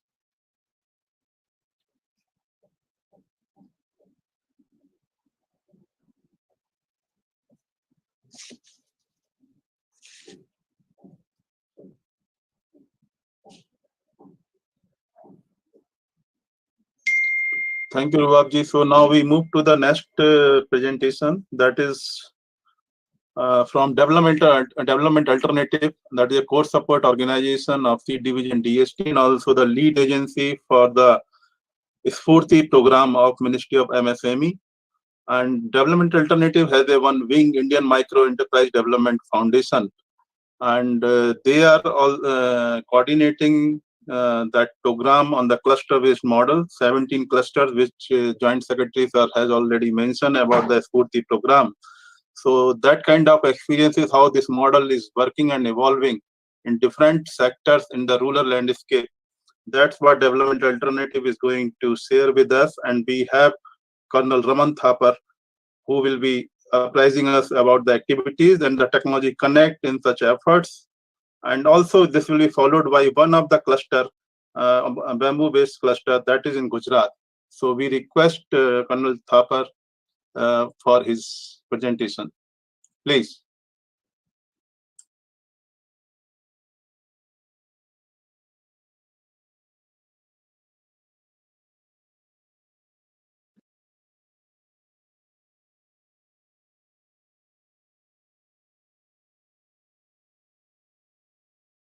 Sir आपका sound नहीं आ रहा अभी. Mic mute है sir का. हाँ.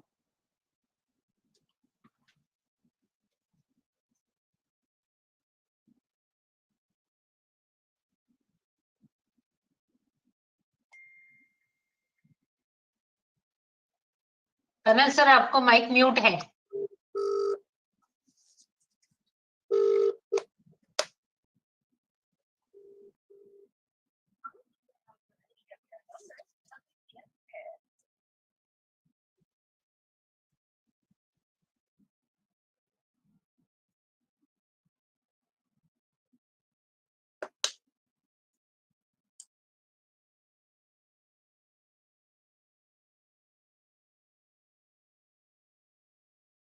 सुधीर थापर साहब का present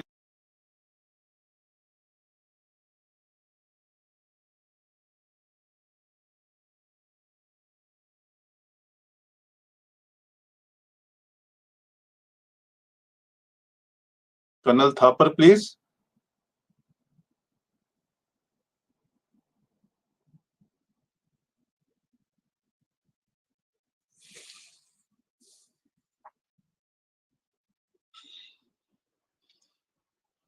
Hello. Hello.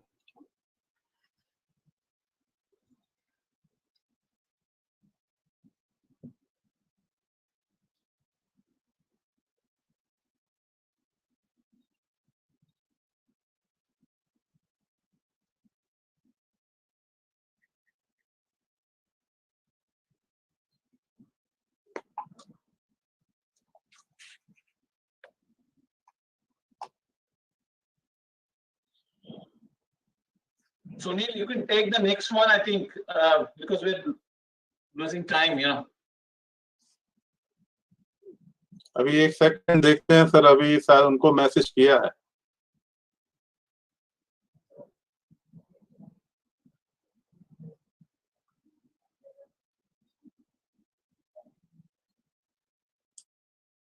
Speak once.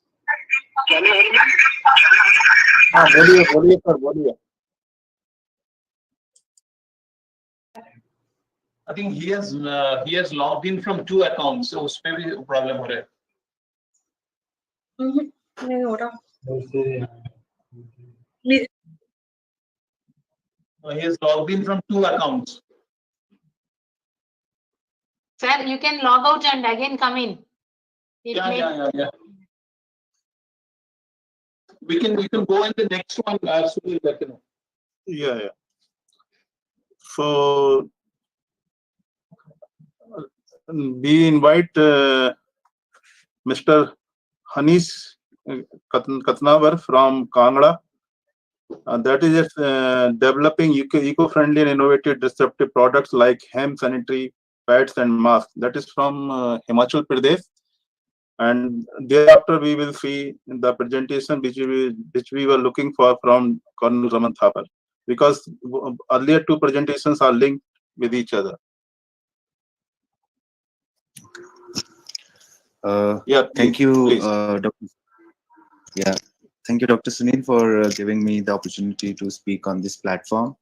So, I mean, after seeing all the presentations here today, so we are just a startup, like we started in 2019, and we are working on developing eco-friendly and innovatively disruptive products. And first of them is sanitary pads, and we recently also came up with masks. And the unique aspect about both the products is that we are using cannabis hemp for making this product. So how all of this is going on, I'll continue in the presentation. So this is the title slide. Next slide, sir.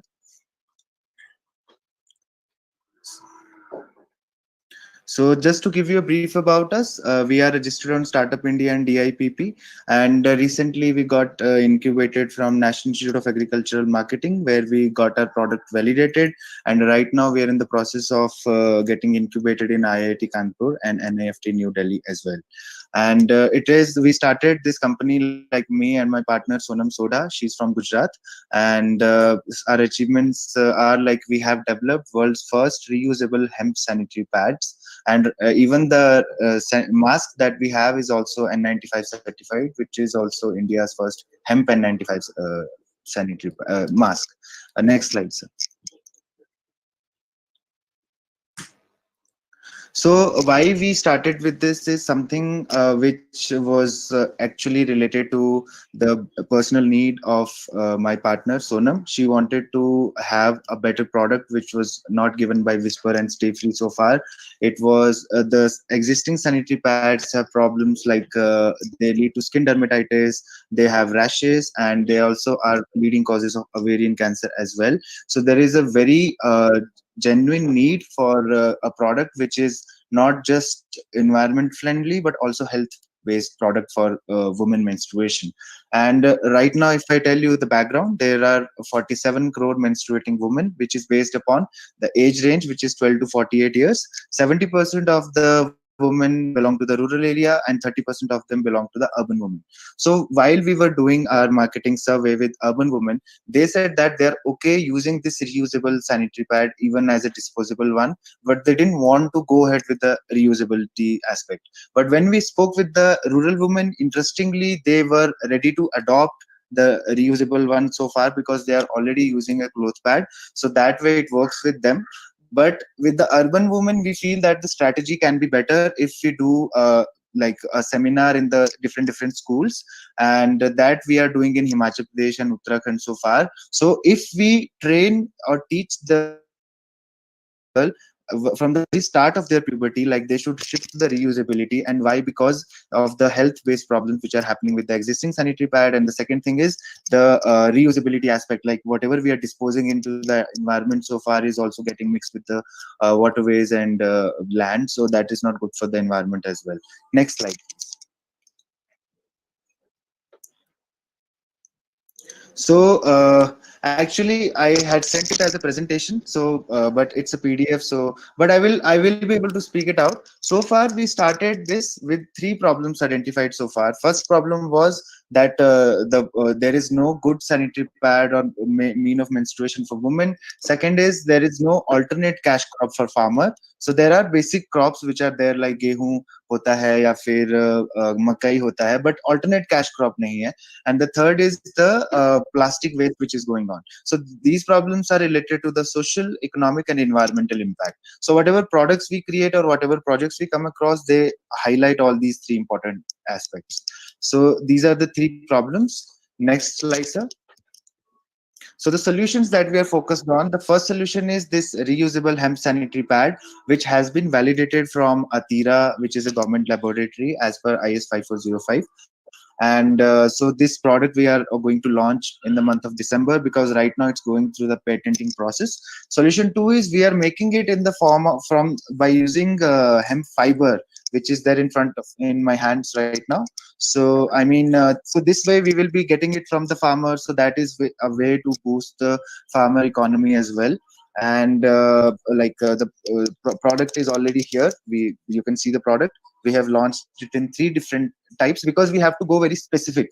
And when this topic was given to me, which is about disruptive innovations, I come from an engineering background, and I don't want to work upon anything which is repetitive, which something has already done. Why should I do something like that? So if we have some kind of approach like that, then we can not only just make impact in India but also in the world. And that is how. And this sanitary pad is more in demand in Europe actually, because they are already aware of the need for reusability and the benefits of hemp. Next slide, sir. So this is the product pictures which we have already got validated. Next slide. These are some. So far we are going through the human trial. Like there are 4 people who are doing the human trial. One is my partner Sonam, her sister, and my sister is also using it. They are using it for last 8 months. And they have said that, and we have actually gradually developed the design also within those 8 months, because as they kept using it, they came to know how it can be more perfect. So it's a very sensitive product. We cannot just launch it like that. So it's better that we launch it with human trials. Next slide, sir. So this is the USP that we are holding. It's a reusable product. It's rash resistant, so skin dermatitis won't be happening. It's UV resistant. We have got it tested as well. It's antibacterial because we are making it from the fiber, which is antibacterial and antifungal in nature. So there are no pesticides required in this fiber. So far, the cotton which is used in the existing sanitary pads, or the wood pulp which is used, it's heavily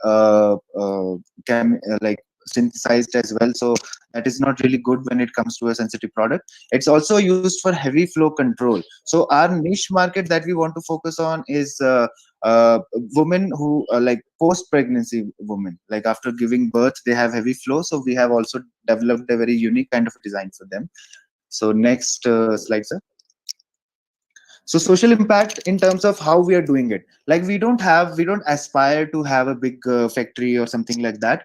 We have like 5 small manufacturing units in Mandvi, Pune, Meerut, Saharanpur, and right now we are going to start in Manali. Right now I'm presenting from Manali, that's why I'm wearing this jacket. So we plan to make 20 lakh pads in 1 year, and that will be providing income to 500 tailors. So that is why we call ourselves a social enterprise, because we are we are not we are focusing on handmade product, which is supporting the artisans.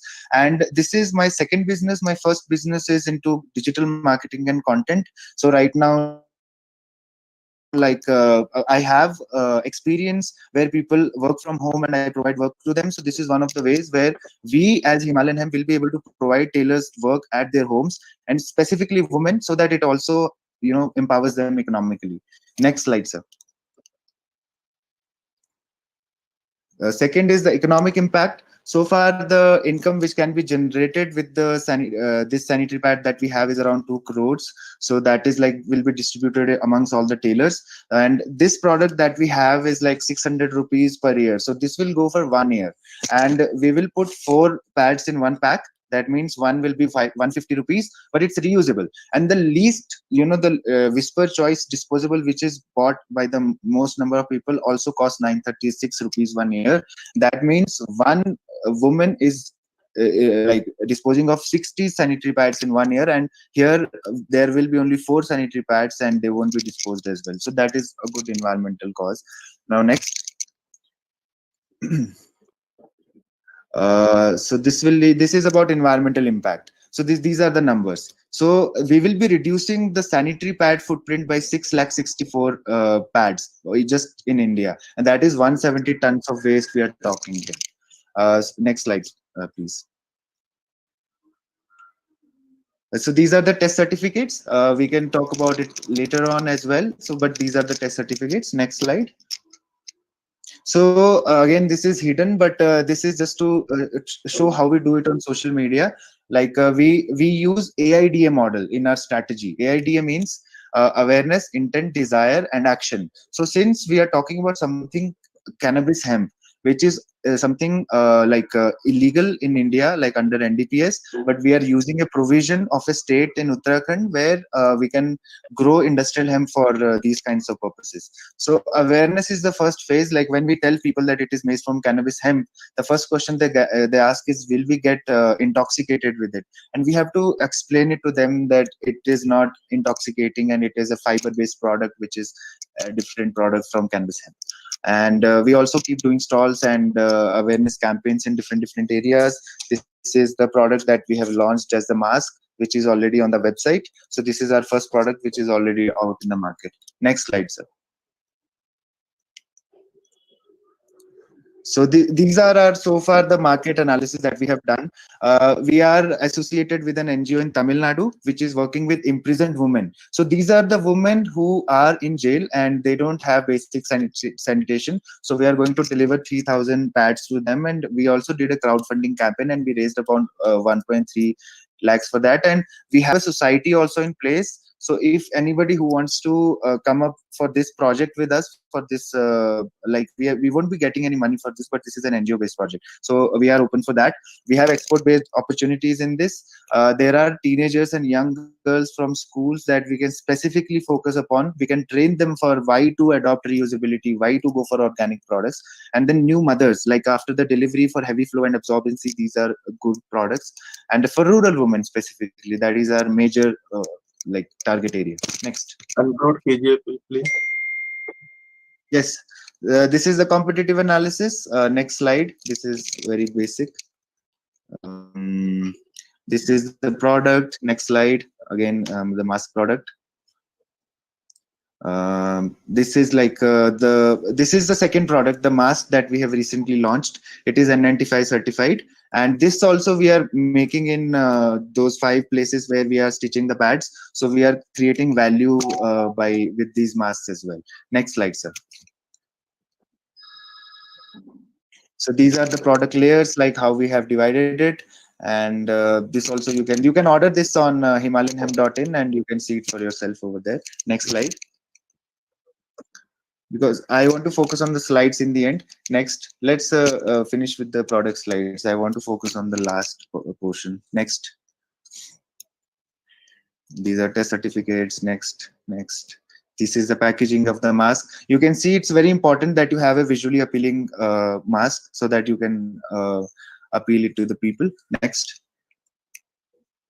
This is our manufacturing facilities. Just few pictures at one of them. Next. These are the product images. Some people wearing it. This is our core team. In the next slide, this is me, this is my partner Sonam, and we come from farming background. So we want to, even one of the farmers, our first farmer is also in our core team, because we want to represent farmers as one of our core team members. Next is our like total team, which is in place of 26 people. Next slide, sir.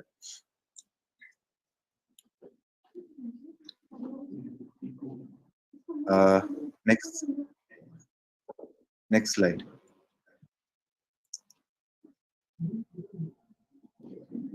So you can conclude now. Okay, so basically the bottlenecks that we faced today is the laws related to cannabis and hemp. So far we are allowed to work in Uttarakhand in terms of cultivation, but for the fabric we can work anywhere in India, because for fabric we don't need any provision. And if somebody is interested in Ayush based association for cannabis based medicines or fabric based approach, we can definitely collaborate and we can do something about it. So that's all from my side, and thank you very much for this presentation.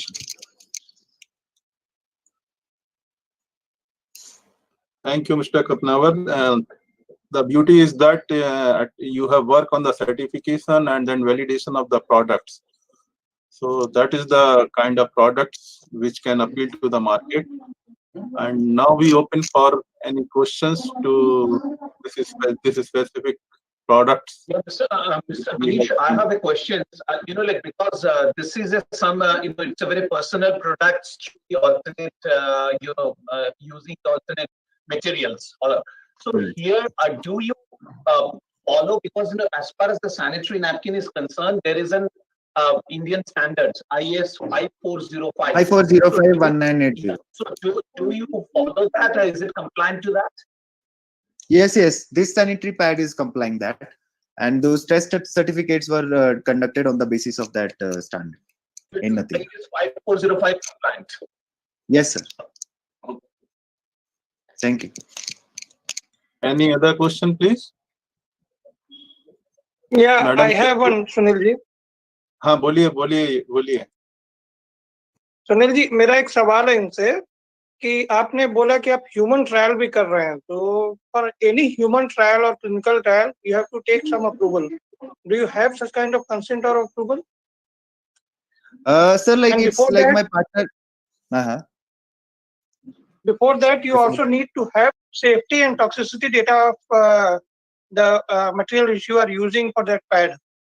तो क्या आपने ये सारी चीजें कर रखी हैं? नहीं सर, ये पेंडिंग है. ये क्या है, ये इनिशियल ट्रायल जो हम पर्सनली आपस में पहले मेरा आपको सुझाव है, अगर ये पेंडिंग है तो आप ह्यूमन ट्रायल ना करें, क्योंकि एक स्ट्रिक्ट गाइडलाइन है. Without having all such data and approval you can not go for the human trial. Okay sir, like वो भी आज यहाँ होंगे, वो भी आपको इस पे ज्यादा डिटेल बताएंगे, बिकॉज उन्होंने भी कुछ ऐसा काम किया है and they have done a lot for sanitary pads. Okay, sir. Thank you for the suggestion. Thank you. So now, thank you very much. Now we look forward for the presentation that was supposed to be from Colonel Thapar. Are you available, sir? Yeah, can you hear me now? Yeah, please come on the screen.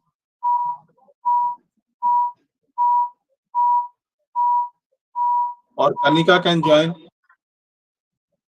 I hope I am working now.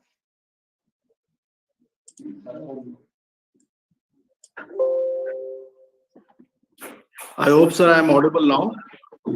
Yes, please. Okay, sorry for this technical hitch. I am going to present the technological driven MSME clusters for sustainable livelihoods in rural areas And this is going to be a presentation by the IMEDF, and IMEDF is a part of the DA organization, which has been 3.5 decades into the green technological solutions and the microgreen enterprises, and basically into the construction, energy, water, and waste management sectors. Over 1,200 projects have been done by the DA. IMEDF is a social enterprise development vehicle of the DA, and it is into the green and inclusive entrepreneurship. Next slide, please. As you can see, the IMEDF background and its geographical reach, it is now developing 16 clusters in 11 states with a fund of 484 million Indian rupees. And 4 of these clusters are totally women dominated, and which includes about 6,000 women totally. And there are 24 partners, and we have an outreach of almost 12,000 across the country. Next slide, please. We have been speaking about this Spurti at a glance. I'll just give you a brief outline on how the Spurti, the scheme is at a glance is given. At the apex is the Ministry of MSME. Then you have the nodal agency, and then implementing agency with the help of a technical agency, which actually implements the project on ground. And then you have at the base, most important thing is the SPV, or the members of the artisans or the farmers who are going to be there. A lot of talk was going on earlier also about the stakeholders, because now the SPV members are the stakeholders. उनको एक इच्छा, एक experience मिलता है कि वो इस हिस्सा जो इस क्लस्टर है वो उसका हिस्सा है, वो उसमें काम नहीं करते, वो उसको ओन करते हैं. So that is very basic of the entire Spurti जो स्कीम है, उसका बहुत बड़ा अहम हिस्सा है ये. एंड मिनिस्ट्री ऑफ MSME का जो गाइडलाइंस हैं और जो ऑब्जेक्टिव्स हैं वो लेफ्ट साइड में लिखे हुए हैं, जहाँ की आप देखेंगे टेक्नोलॉजी और machine innovation, design intervention and packaging जो है वो टेक्नोलॉजी रिलेटेड बहुत इंपॉर्टेंट चीज है. Next slide please. The need of technology in Spurti, as we were wanting to find out. Now the entire scheme is divided, gives the entire grant into 3 basic areas: soft interventions, hard interventions, and the thematic interventions. तो अगर आप देखेंगे कि soft intervention का जो हिस्सा है, जो फाइनेंशियल असिस्टेंस मिलती है, वो 10% है, और 90% जो आपको जो ग्रांट मिलता है वो है हार्ड इंटरवेंशन में, जिसमें आपका CFC यानी कॉमन फैसिलिटी सेंटर और plant and machinery major portion है. सो जब आप टेक्नोलॉजी की बात करते हैं, टेक्नोलॉजी इस पूरे स्फूर्ति के एक क्लस्टर बनाने में बहुत अहम रोल अदा करता है. Next slide please. अब मैं कुछ एक्सपीरियंस, जो ग्राउंड के एक्सपीरियंस हैं, जो कि हमारे क्लस्टर्स हैं, जो हमने 16 cluster over a period of 3 years that we have developed और ट्राइंग टू डेवलप, हम उनके बारे में आपको कुछ बताऊंगा कि टेक्नोलॉजी वहां पे कैसे हमने इंटरवेंशन किया है. तो फर्स्ट जो मेरा सेक्टर है वो है medicinal, aromatic and agro based clusters हैं, जो कि हमारे जो क्लस्टर्स हैं वो हमने, we have 8 clusters in this sector. We have a medicinal plant cluster in Uttar Pradesh in Amethi, Udala Parmarosa in Odisha. Then we have a aromatic plants cluster in Manipur. Then we have a Banki aromatic product cluster in Odisha. We have coffee cluster in Andhra. We have a millet magic cluster in Odisha again. Then we have in Kifre in Nagaland, the Kolar beans cluster. So these are the clusters जो medicinal और agro based clusters में है. Next one please. I will talk about small technologies that we have been using in these clusters. If you see जो कि technology aromatic clusters में use हो रही थी, जो एक सबसे पहले एक जो field distillation unit था. You see in field distillation unit में क्या हो रहा था, that they were using the raw firewood और wood से उसको use करके उसमें जो use कर, that was the basic raw material for the fire which was being used for that distillation plant. Now, if you see on the right side, there is a new type of distillation unit has been evolved, which is using a steam kind of this thing, and that steam is being used for the distillation of the grass that or aromatic plants that we have developed over a period of time. And this dry steam is very, very essential is to actually give the real actually value of the entire oil extraction that is going to take place. The second thing which we are doing is the GCMS technology, because the analysis जो है वो बहुत जरूरी है. एक aromatic या essential oil में उसके जो components हैं उसको analysis करना बहुत जरूरी है. So this technology is being used, that is the gas chromatography and mass spectrometric technology, and that is being used to get the analysis done. Because this is a technology where a gas liquid chromatography and with the detection feature of mass spectrometry is being used, which is very essential for getting the analysis, and especially for the foreign markets when you are exporting these essential oils. The third is the fractionalization of the entire essential oils, because with this kind of technology only you can get the maximum output, or the purity of the essential oil will be maintained, and you can get that fractionalization of the entire essential oils. Next slide, please. The second cluster that we have in Suva in Odisha, we are applying the other technologies also, which are very, very basic और जो बहुत जरूरी थी किसान के लिए. आप अगर देखें कि हार्वेस्टिंग का जो टाइम है, अगर आपने 60 से 70 डेज के अंदर हार्वेस्टिंग की, सपोज एक लेमन ग्रास की, तो उसका जो ऑयल कंटेंट है वो बहुत अच्छा आता है. लेकिन अगर आपने इससे लेट हो गए तो आपकी ऑयल कंटेंट की जो क्वालिटी है और जो मात्रा है वो कम हो जाती है. तो हमने एक छोटा सा इक्विपमेंट जो यूज किया, रिपर कटर यूज करने से क्या होता है कि हम अपनी पूरी हार्वेस्ट 60 से 75 दिन में काट के अपनी डिस्टिलेशन यूनिट के पास पहुंचा सकते हैं. इसी तरह से जो वाटर और ऑयल सेपरेट की टेक्नोलॉजी है उसमें भी हमने अभी काफी इंप्रूवमेंट किया है. तो इससे जो वाटर और ऑयल सेपरेशन का जो काम है वो भी बहुत अच्छा हो सकता है. The third technology that we have used is, हमने क्या किया, पहले माइल्ड स्टील का कंटेनर्स यूज होते थे, उसको अभी हमने स्टेनलेस स्टील में कन्वर्ट कर दिया है. सो इससे जो है increase improvement in thermal efficiency हो रही है, which still has scope. अभी भी उसमें स्कोप है कि हम और भी उसको बेटर कर सकते हैं. Then we have used, since once the fire is being started, so we are using dual tank technology. So what happens is a 500 kg के हमने 2 tanks लगा दिए हैं, so that we, as the steam is being supplied, the tanks can be shifted after a 3-hour period के एक खत्म होने के बाद में you can go to the next one. Similarly, the water for the cooling purpose is being recycled. So the wastage of water has been very well controlled in this kind of a technology. And if it is solar powered, which we are trying to do is solar powered, so the effects of electricity are also totally taken care of. Next slide, please. I'll go to another technology which is being used in a coffee cluster. So now this is the eco-pulping technology. This is a Brazilian technology which has come to India, which is being marketed in India. There are 4 layers of actually the coffee, when you're separating the beans and the coffee fruit is being separated. So there are 4 kind of processes which are involved. सबसे पहले तो एक floater है जो कि dry fruit, आपका जो coffee का जो बैड फ्रूट है वो फ्लोट होकर वापस निकल जाता है. Then you have to siphon off the upper, coffee का जो फ्रूट का अपर का लेयर होता है उसको साइफन करना पड़ता है. Then you have to separate it totally, mixture करके सेपरेट करके, और फिर लास्ट में म्यूसिलेज बना के उसको you have to get the entire thing out. With this new machine that is been installed, पेनालेज करके इसका नाम है, इससे क्या हो रहा है कि आप 2-3 things are happening.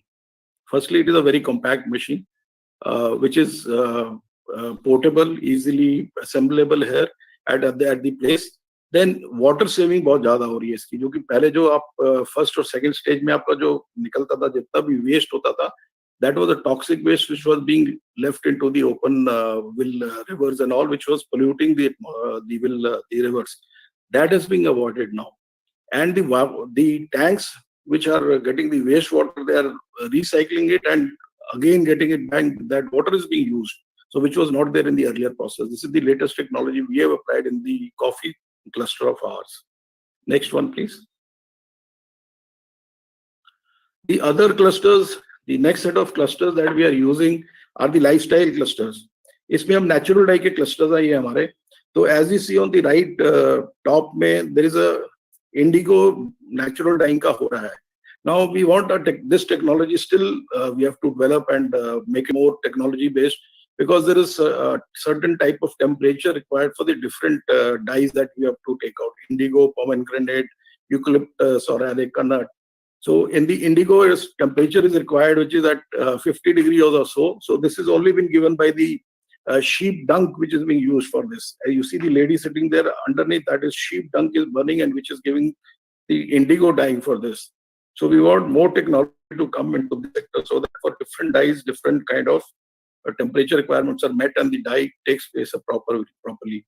Then you have the handlooms, the looms, because we want to go for handlooms and not for the power looms. So there are pedal looms have to be evolved, और हमें इसमें technology की जरूरत है कि single loom, paddle loom, double paddle looms should come. We are also into banana fiber clusters. So banana fiber को निकालने का हमने ये technology use किया है, जिससे कि banana fiber अच्छा banana fiber से cluster fiber extract करने में बहुत आसानी हो जाती है. Next one, please. These are the home decor clusters. It will be talked about. First one is the bamboo ka jo treatment plant, a bamboo treatment plant. So that is being used in our bamboo clusters. And this again will be talked about a little later in the next presentation after I present. And the another one is our artifacts clusters. आपने कई बार सुना होगा कि घर में जो अच्छी decoration के पीसेस हैं पुराने जमाने के वॉल क्लॉक्स या जो नॉटिकल आर्टिफैक्ट्स हैं, उस तरह का ये क्लस्टर है.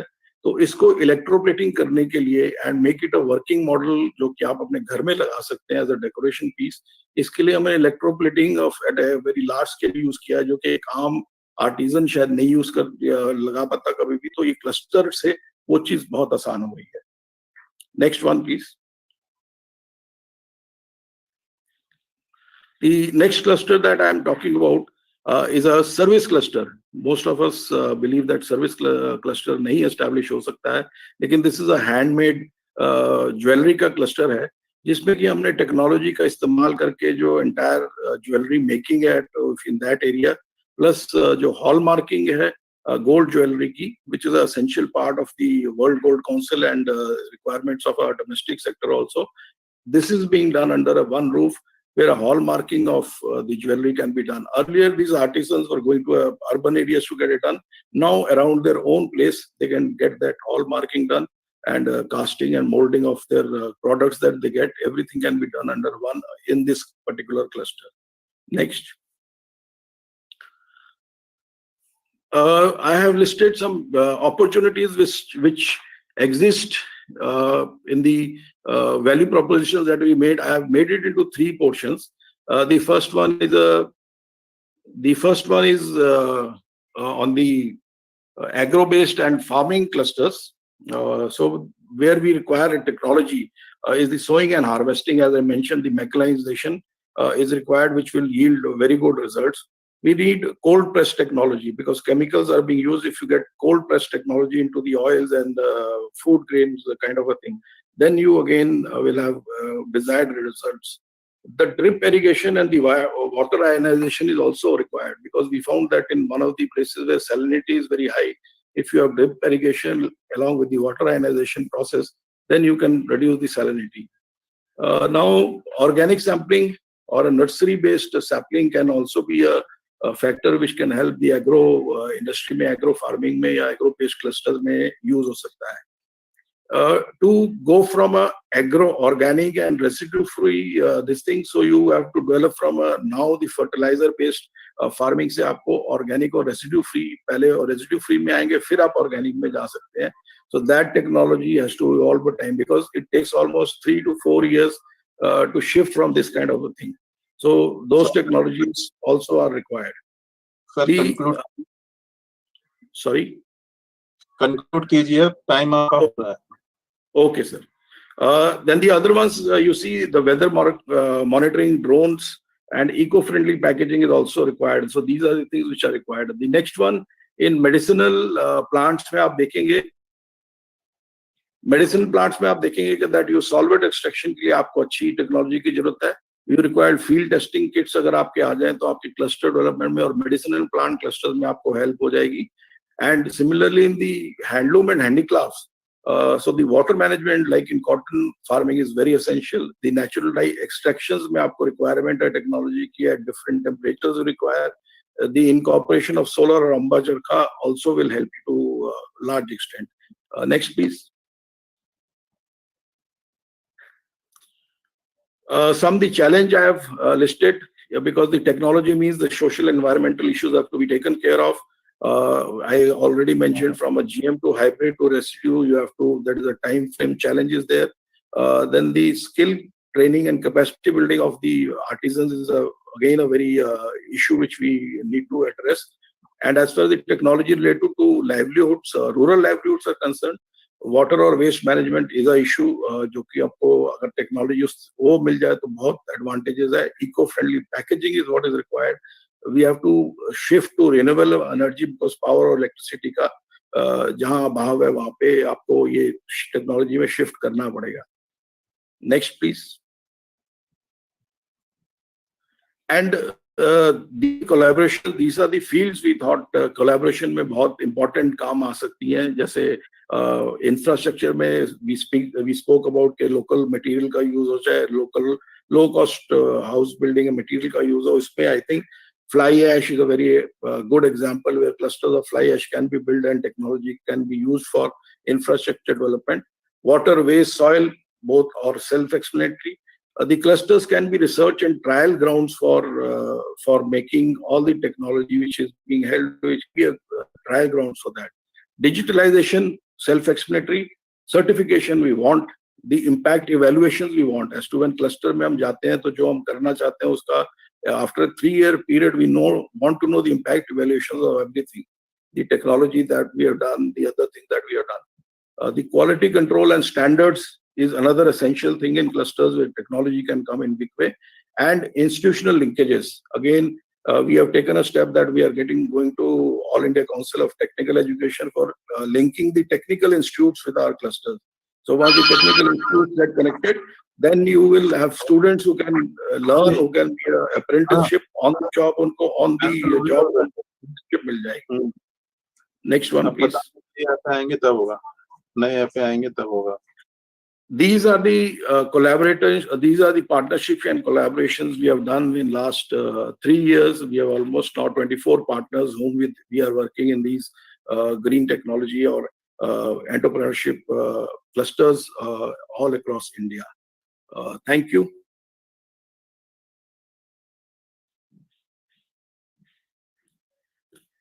Thank you, sir. Any specific question about this cluster model approach?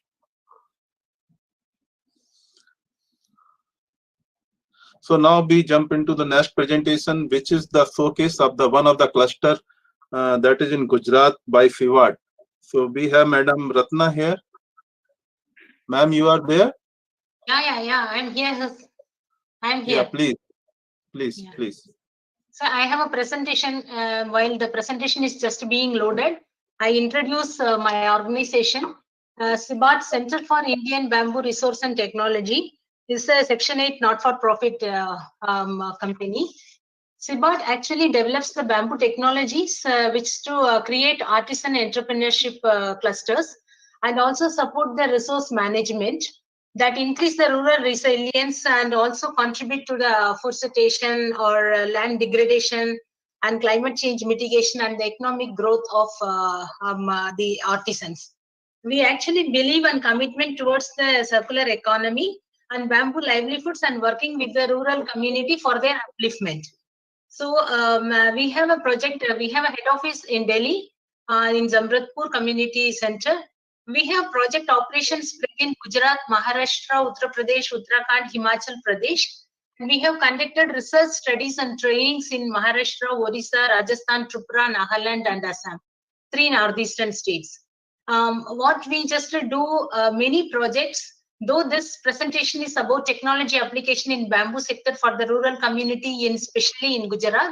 I am really thankful to Dr. Sunil Agarwal and Dr. Datta sir and Kanal Thapar for selecting Gujarat cluster as one of the clusters which IMEDF is working on the cluster module. So, we are just working on bamboo livelihoods, enterprise development and resource management, generation and management, also the technology development. We are also conducting the capacity building, production, and a little bit on the promotion and marketing side. Next slide, please.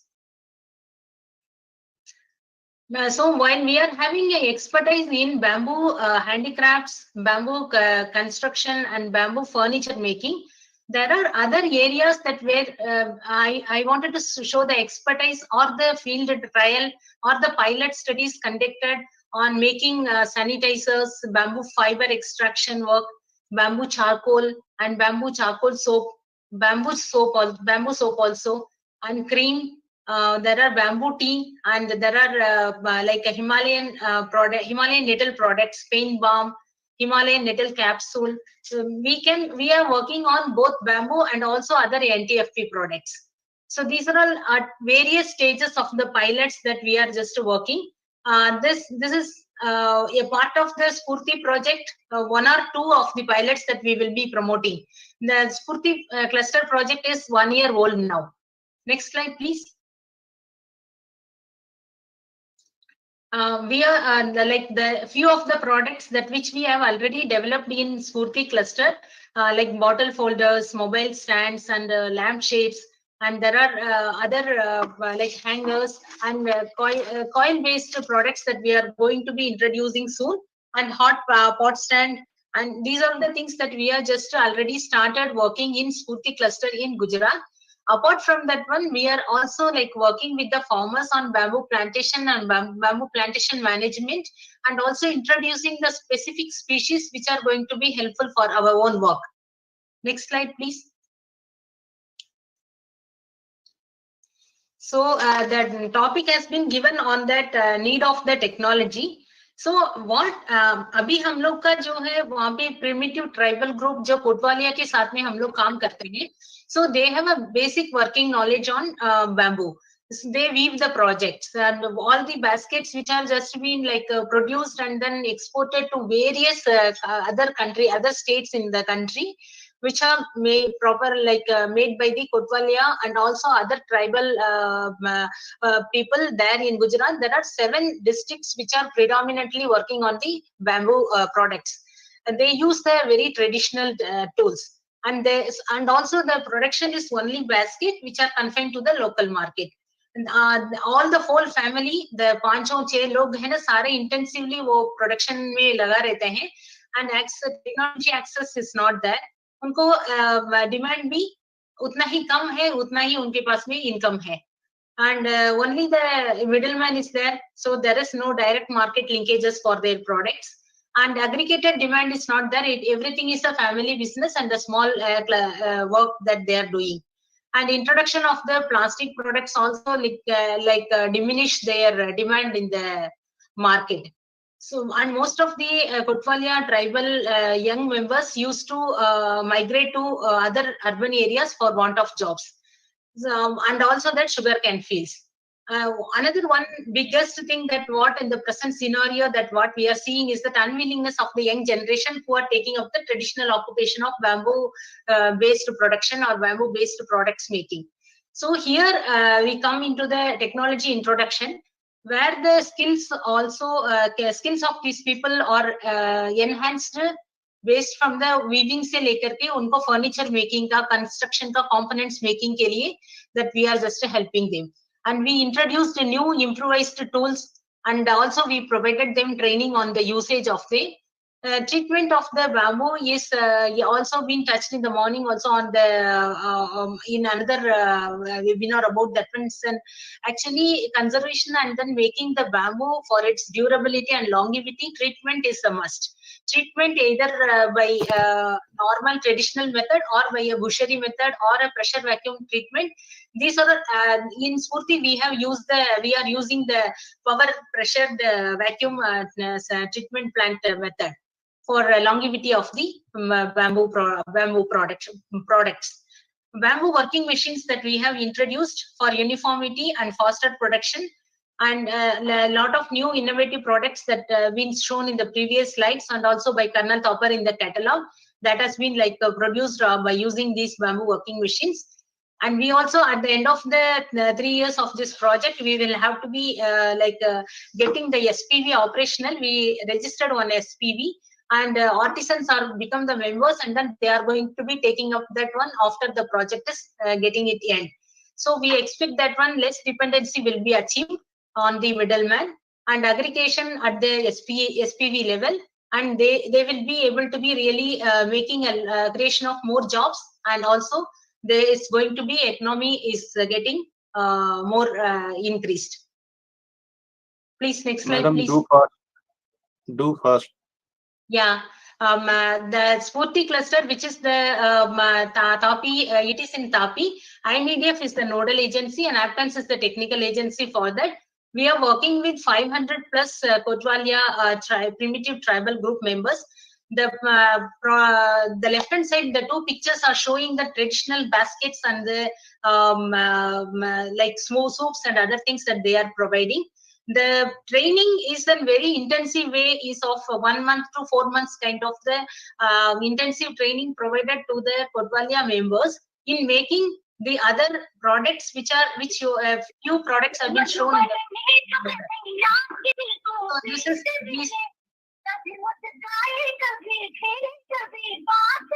these are the products that which have been like produced by the members. Next slide, please.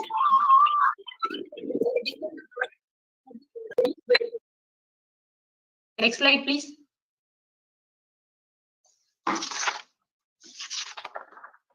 Next slide, ma'am. So there, the next slide is just talking about the tools which that we have introduced to the rural members here on the as a technology application. The middle of the picture is the knives, which is the only traditional tool that which they normally use for making their own products. But there are the other products and also in addition to that one, there are a lot of things. There's a drill bit sets, and then file sets, Chorisi set, this hammers and C clamps. These are the things that we have introduced to the members, and also we help them to learn about that, how to use them for making a uniform production and also faster production. Next slide, please. This is our the infrastructure that which we have created under the Spurti. This is a treatment tank which will be treating the bamboo for its longer durability. And bamboo is a very and our the right hand side or the area where that one common Tapar has mentioned in the previous slide, previous presentation, where that one we are having our women and as well as the men folks that they are just being trained on. It's an on-job training activity. So they are trained on every aspect of the bamboo production products making. Next slide, please. This is a technology which the application, how it's going to be in that bamboo sector. So the basic things are that one bamboo processing machines have been introduced under the Spurti project, both for the single task as well as multitask. In the multitask, if you can just see that if it's a multi-purpose machine, which will be doing a planing of bamboo in 3 sides. So the and hand tools have been given to each of the trainee, so that after the training is completed, they can take it to home and then they can do the production at home level. So not all of them are going to be engaged in the full-time kind of the activity in CFC. So most of the trainees that when they are working at home, they can use the hand tools, which have been shown in the previous slides. Another important technology that we have introduced here is the selection of bamboo and its grading of that, grading on the basis of length, thickness and distance between the nodes and straightness, etc. Where that one also the right age of the bamboo for its products. There are various products. Next slide, please. There are machineries and for the processing and the production. We have just shown us that one stand drill machine, table cutting machine, sander machines, and treatment tank, and also paint brush booth. These are all the machinery supports that for the every trainee are being exposed to these operations of these machines. This is the prime kind of the activity that we are conducting. So all the trainees are given a training under the machine operations and making the production in a different and then innovative products preparation. Next slide. And this is technology that which I have already explained about that. So there are bruchery and other methods, and we are also like working on panel board production by using the slivers and slates at community level. So when we will be just giving them as a like a bamboo, they can just take it to home, and then they can make the semi-finished products. They will be bringing it to our factory for just getting them that final touch on polishing and making a package, and also using that kind of the time which they can spare it at their home. Next slide, please. This is a pictorial depiction of the process, that is from the forming to finishing. Most of them that we have done, the raw material and logistics marketing services are the real part, but the design prototype manufacturing is the second stage, where that most of the technology is applied, and then we are just given. It's a treatment, and also making the components and the crafts and construction segments, and then doing a production and the finishing line. Next slide, please. These are all the products which have been developed by our workforce, Kotwalia tribal members, by using treated bamboo. So most of the few of them also that one can see in our website. So the next slide, please. So we have got the expertise on many various things like training and capacity building, plantation activity, large scale bamboo construction. Large scale bamboo construction actually in our country, that one using a low diameter bamboo, only very few organizations are working on, and Sibat is one among them. So we are using a very small diameter Dendroclamus toxi is one of the species that we use, and then we have making the large bamboo constructions of over 500 square feet, and it's like a 100 stalls in Nagaur beach. So these kind of the things that is possible, and these are all having the scope on scaling up in everywhere. Bamboo furniture or bamboo construction component making, or in the bamboo plantation production activity, it's all anything can be done at a village level and at a community based. So we can just develop some village intermediary center to make all these products. And research R&D is kind of one of the area which has a scope on scaling up for the fiber cosmetics and all. Next slide. Please conclude, ma'am. Please conclude.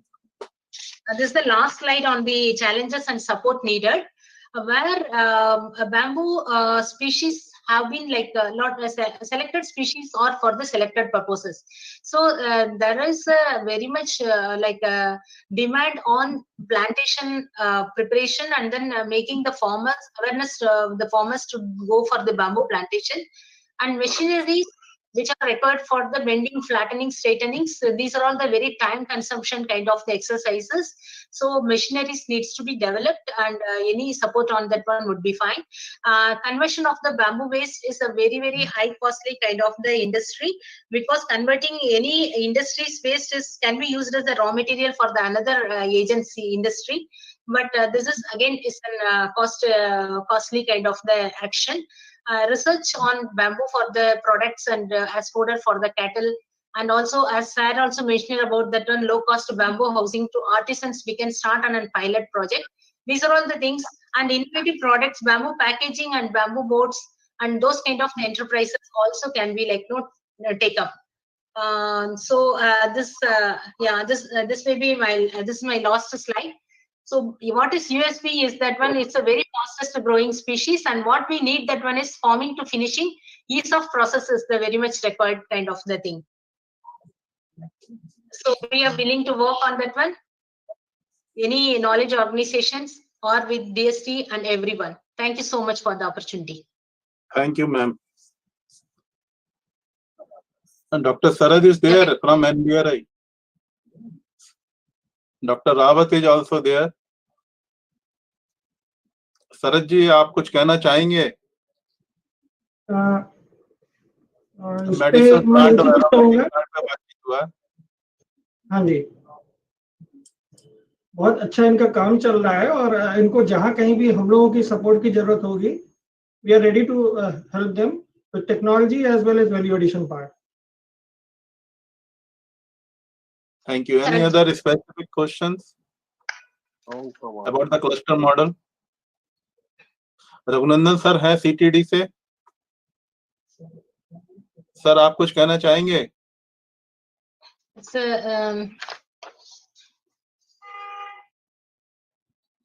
sir, there is a question which has been just posted by Sanjay Haldarji. Any technology process regarding bamboo-based and region-specific habitated development? Yes, Sanjay ji, and we can just talk. You can inbox me. I can just work with you on that and discuss about that. And also, we have developed a bamboo-based instant stick technology for our Tripura, and then we have worked on a 3-year instant stick project, which we have just supported 2,500 women clients on making their rolled agarbatti. So when before our intervention, they were only doing the raw battis, and after our intervention, they are now just making a Nirbhar is the local brand, and also they are supplying to our cycle brand agarbatti. 60% of the stocks are coming from our clusters. There are 2 excellency centers built in Tripura. So we have got the bamboo-based technology. I request everyone to kindly, or interested people to kindly visit www.cibart.in is our website for the various technologies that we have developed. Thank you. उन्नत भारत अभियान ने अभी hello doctor Sunil बोलिए sir. हाँ बोलिए sir, बोलिए. Professor Vijay from I am professor Vijay from IIT Delhi, उन्नत भारत अभियान. And recently we had signed an MOU with TriFed and CSIR and Nectar in Northeast region. So Northeast region, all 5 states, we are working on their rural livelihood along with the approximately 100 colleges in the Northeast region. तो वो सारी जो colleges हैं वो now choosing various technologies which can be used in the adopted villages, adopted by these institutions in the Northeast. तो उसमें मुझे लगता है कि बम्बू का बहुत अच्छा पोटेंशियल है, क्योंकि सभी लोग बम्बू की बात कर रहे हैं उधर. तो we would also like to collaborate with you and see what kind of technologies we can promote in those particular states. Thank you, sir. Yeah. So thank you, ma'am. Yeah, sir, I just wanted to mention one last point onto that one. I'm sorry that I forgot to mention when I just introduced our organization. We have recently got a lab to land kind of the technology on establishing micro tissue culture labs for producing specific species for our own purposes and also for others. Like we have just got one lab has been exported to Madagascar, and one lab has been established for Uttar Pradesh in Lakhimpur.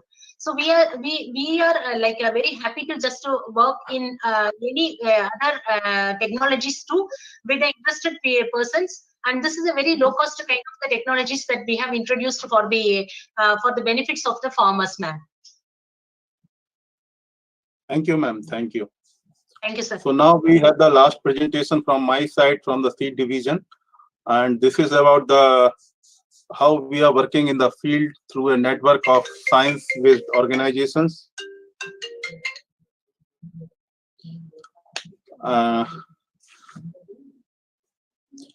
So what Mrityunjay has told, that is what we also believe. In his slide I have seen, there was one sentence given, when we are working with the communities on the rural settings, we have to look for the technology mapping as per the local resources and the set of skills. And what we are looking in those process, how it is going to benefit the society at large, particularly at the grassroots level, and as per the need of the aspirations of the people, because now a lot of thinking is going on how to involve the youth in this process of development. So this is one of the division within the DST, Science for Equity, Empowerment and Development, and there are various schemes and programs related to SCST and women, and some schemes are there which are technology oriented. One of the scheme is technological advancement for rural areas, and if you see, the focus of the division is mostly on technological empowerment or developing some sustainable technologies which are the need-based and looking for the sustainable livelihoods. And we believe in supporting the excellent research projects which are in collaboration with the knowledge institutions. Maybe such NGOs are having the linkages with nearby institutions, and how those technologies available can be scaled further as per the local need. 2013, and we are in the process of new policy formulation also. There is a major emphasis on sustainable technologies. Also, there is a need for emerging technologies, but we have to see some of the potential technology because we have a large country. We are mostly in the rural areas. We have to see how one technology is successful or field tested in one area, how it can be taken up in the other areas as well to benefit the communities. And where we look for some of the local institutional arrangement. That is what we are looking some field level agencies, and we used to call them science and technology based organizations. And in our terminology, these are the core groups. We have 26 core groups under this TARA program, and who are engaged across the country in developing need-based technologies in different sectors for the socio-economic benefit of the society at large. Next slide, please. So this is the scheme where major emphasis is on the S&T capable NGOs to build their capacities and to provide some technical manpower, and they work for 4 or 5 years in the phased manner in different sectors, and they have to deliver on ground. So these are some of the products which you have seen in the first presentation, Dr. Ghan Chaudhary about the solar dome, and second one in the center about the handmade products. We are talking about the circular economy, and this is from the development alternative group we have listened just now. And third one is about the pottery microwavable pottery item. This is one of the group IITC in the Kerala. So these are the innovative thinking and the products which are coming up and developed by these groups based on the local needs and to build the skill and adding value to the local resources and skill. That is the idea. Next slide, please. So these are some of the technology products. If you see, we are mostly touching upon the indigenous technologies, which are green or mini and micro enterprises, which may help or facilitate in creating the local jobs and to build resilience and enhancing the production efficiency through application of technologies and provide the quality of services in terms of quality services. That is in the energy that Dr. Ghan Chaudhary has mentioned, off-grid technology solutions. Or you see in the center of this particular picture, Gharat water mill, which is used in the mountain areas. Or we look for some nature-based solution. You see in the left side, there is a fiber-based items. In this is one of the group Pyramid Development Society, and women SHGs are involved and engaged as a social enterprise. So these are the small efforts and which are creating some impact at the local level. Next slide, please. And this is already we have listened about the development alternative groups, which is working on the small and micro enterprises and the building material and paper recycling. And these are the technology which are field tested and they have the business model of different scales. That is why they are known as the S&T based organizations and they have the capacities to deliver. Next slide, please. And this is the process. This is the one of the case which you see in the recycling enterprises. All these organizations used to work from idea to experiment in the field conditions and prototype development and validation and proof of concept, and then go for the marketing and then scaling of effort. That's what the process chain about the innovation, incubation, and technology delivery. Next slide, please. And these are some of the products or the machines on which these groups have worked. On the left side, you see Center for Technology and Development. This is based in Delhi, but they are working in the Uttarakhand region. And another group is Madhya Pradesh Vigyan Sabha. They are working with the tribal communities and they are working on the NTFP. So they have come out with the machines. But here they are in collaboration with the local institution, CSILF, CIAE, Central Institute of Agriculture Engineering, and they have come out with this minor millet dehusking machines. And Vigyan Ashram, which is based in Pune, they have worked on the rice dehusking machines. So these are the machines which have been designed to scale as per the need of the local farmers, or it can be managed and affordable for the women self-help groups, and even the small at the small micro enterprise level, they can be taken up and they have been field tested. Because what I have come to know, like in the case of Vigyan Ashram, commercial models are costing more than 2 lakhs, but this machine which they have designed, it is in between around 40 to 45,000. So that is the kind of scale these groups have the capacities to work on the scale and as per the need of the communities in the area of their operation. Next slide, please.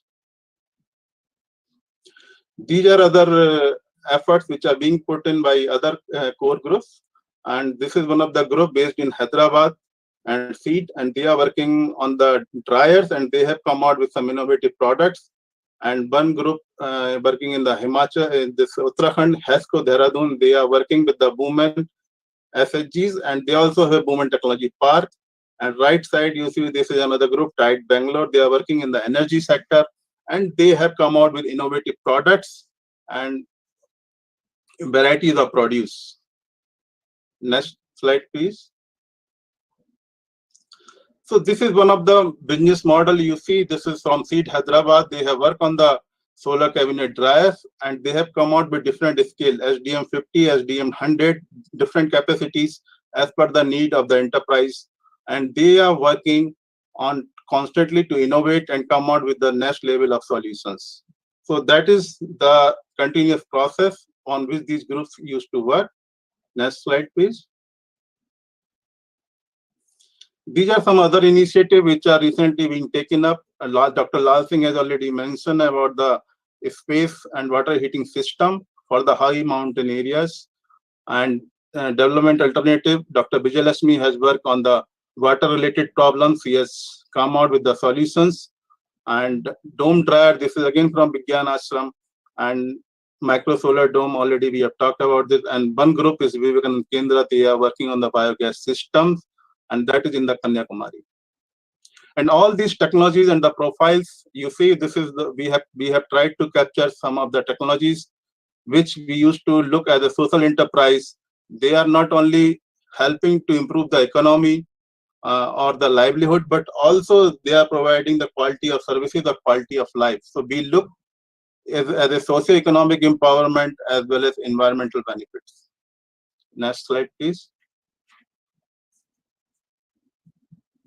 Next slide, please. So these are some of the technologies from out of 26. I have tried to capture 16. Some of the technologies, we have the compendium of technologies about these core groups. We used to bring out alternate years, and more than 100 technologies which are field tested have been captured, and that is already available on the DST Tara. We have the specific website dedicated for all these core groups and being maintained by one of the group, Vigyan Ashram Pune, and all profiles and contact details available on DST Tara websites.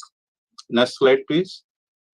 And these are the compendium with the technologies which you can see and the impact and outreach of such technologies. That's what we are looking also to collaborate, and what we are discussing and with Mr. Sudhirji from MSME, that these are the groups we look for the some special purpose vehicle or the technology available with the institution or knowledge institution, but how they can be taken up to the communities, because these are the groups who are community-based organizations. They know the pulse and sensitivity of the people, and they can work and design the machines or equipment in consultation with the knowledge institution, and they can deliver for proper absorption of the technologies which can be owned and to empower the community at large. Next, please. This is some of the data which we have tried to capture from these 26 organizations, how they are working or delivering at the individual level, at the farmer level, or to the women SHGs, and creating micro enterprise and some green jobs. This is a small effort, but it is some reflections how they are working and they are connecting or contributing to UN Sustainable Development Goals as well. Next, please. So this is a national footprint of these organizations, and they believe what they say.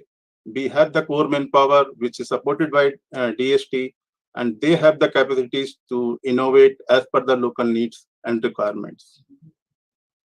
Next slide, please. Besides that, these groups who are working, some of them also have the outreach in terms of from state to state level or from the country or global level. So these are some of the reflections which you can see about the water mill, which has been taken up in the different mountain states. Even the micro solar dome technologies, which is now 10,000 solar domes, have been tested in different climatic regions.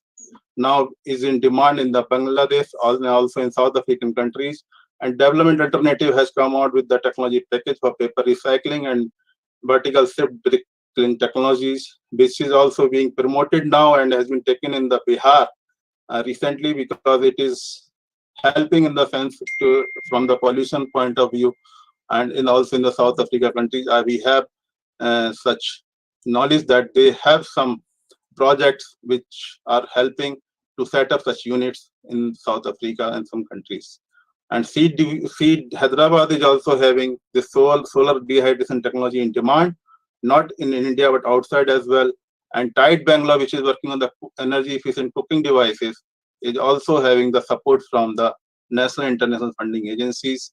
And lastly, this is from Dr. Lal Singh, which he has already mentioned, the recent innovation which has got recognition from the State Innovation Award, and that is also benefiting not to the organization but innovation they have done, but to the artisans and the local people who are engaged in the fabrications. And that's what he has shown in the slide: 15 lakh turnover per year by engaging the local fabricators. And it is really giving. But we are talking about the Atma Nirbhar Bharat, Atma Vishwas, and Atma Samman. That's what we look in each and every project and the initiative which Seed is doing, and we are looking forward to such collaboration and such partnership with all the like-minded partners and even the line function department and the ministries. Next slide, please. So if we see about because a lot of focus now is toward the SDGs. If you see the inner cycle in the pink color, these are the problems. We are looking for the high-tech options and adaptive R&D and some S&T inputs. And there is a systematic problem what Dr. Datta is also mentioning, and we have to look and choose and do the mapping for the innovations and R&D output. We have to give back to society and ensuring the micro and small medium industry friendliness as well as resource use efficiency and giving back to society. So that is the focus, and this is the kind of imagination which we have. I had a discussion with Professor Chanakya from ISC Bangalore. This is his brainchild, and that's what we are trying to evolve a framework, how we can also address at the global level and the national level. So next slide, please. While doing such exercise and work, we are working with these groups, or they are working with DST for so many years. There are some challenges which we are experiencing together on ground along with the experts. That's what also reflected in earlier presentations, and Mr. Sudhir has also mentioned about the eco-friendly packaging and adoption of such technology products. And of course, certification and validation is the main issues in such indigenous or traditional technologies. That's what our new science policy is also emphasizing on, to create the centers for certification and validation of the indigenous technologies. And market linkages and development, of course, that is the issue. And the convergence with line function department, we are really happy. We have here with Joint Secretary Sir from Ministry of MSME, and that is the kind of support that we can have, and we can have the collaboration to scale up further such efforts. Next slide, please. And Dr. Ketki was also mentioning, we were having a discussion from PSA office. We should do some SWOT analysis, what strengths and weaknesses and opportunities and threats are there. These are some of the strength, weakness, opportunity and threats which we came across while designing one of the program, Technology Accelerator Platform for these groups through Development Alternative and Vigyan Ashram. And these are the strengths which they have.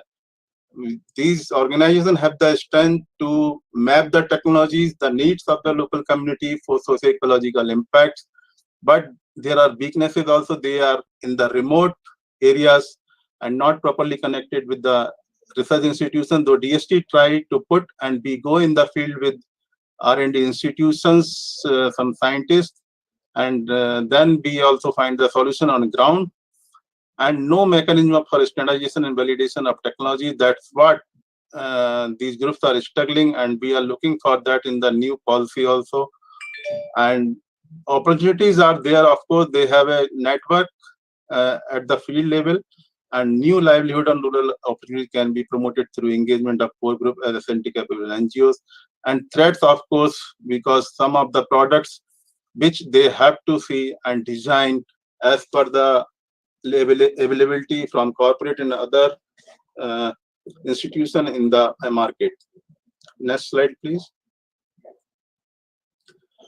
So when we talk about the technology, social enterprise, and livelihoods, these are the approach which we will look for, and scouting and selecting the scale of the technologies, and we look for the sustainable technology, sustainable in the sense socioeconomic and in tune with the ecological needs, and scaling of traditional and indigenous technologies in this process.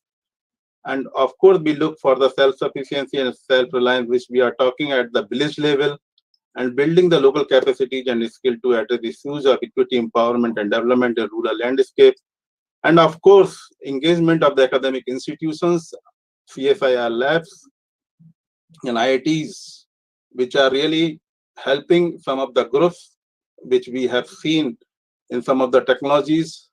But that needs to be strengthened, and we have to go next level for strengthening such bond and the bridge of collaborations and linkages for social enterprises. That's what the effort we are trying to do through this Science-Society-Setu and scaling up the village-to-village community flow of technologies from one block to another. And that is where the role of other line function department used to come. If we are working in the 5 villages, of course, these groups have the capacities, and that's what we believe in DST. They can do 5 plus 50 villages if such technologies, because they have the complete business model and they have been field tested. Next slide, please. Even in the current COVID situations, so these are the challenges and the opportunities we look for now. Inclusive and equitable socio-economic development in tune with ecology. That's what we look in the projects, and nurturing the natural resources, both in terms of human and social capital. And of course, Mrityunjay has also mentioned about the soft skill and the hard skills, which is required in the CWAT presentation also, and addressing the social needs of different age groups in the pandemic situation and digital technologies also. We have some programs also for elderly and disabled. That is a very specific program this C division has, and where students from IITs and MTech students are involved. So we are also working on those research issues, and that is the need if we have to think about the inclusive growth and inclusive development. Next slide, please. So overall, this is what the system approach when we talk about the development through science and technology, empowerment and the responsible governance, community at the top, and we work on that need assessment, that is the technology mapping and the technology appropriation and adoption, and then building the capacities at the local level and look for the sustainable growth locally. So these are the process which we look in the each and every program, and technology remain the main focus for creation of livelihood 3A approach, which I believe appropriate, affordable and adaptable at the community level. We look the change makers, not the organizations, but the change makers at the community level, and they should come out as the community-based organizations, and they should say, yes, technology, how it has helped and facilitate to empower them, not in terms of the economic benefit, but also to address the local problem like drudgery and improving the quality of life. Next slide, please. So what we see in the complete the picture role of national welfare organizations, these are the actors and so many factors which involve in this process.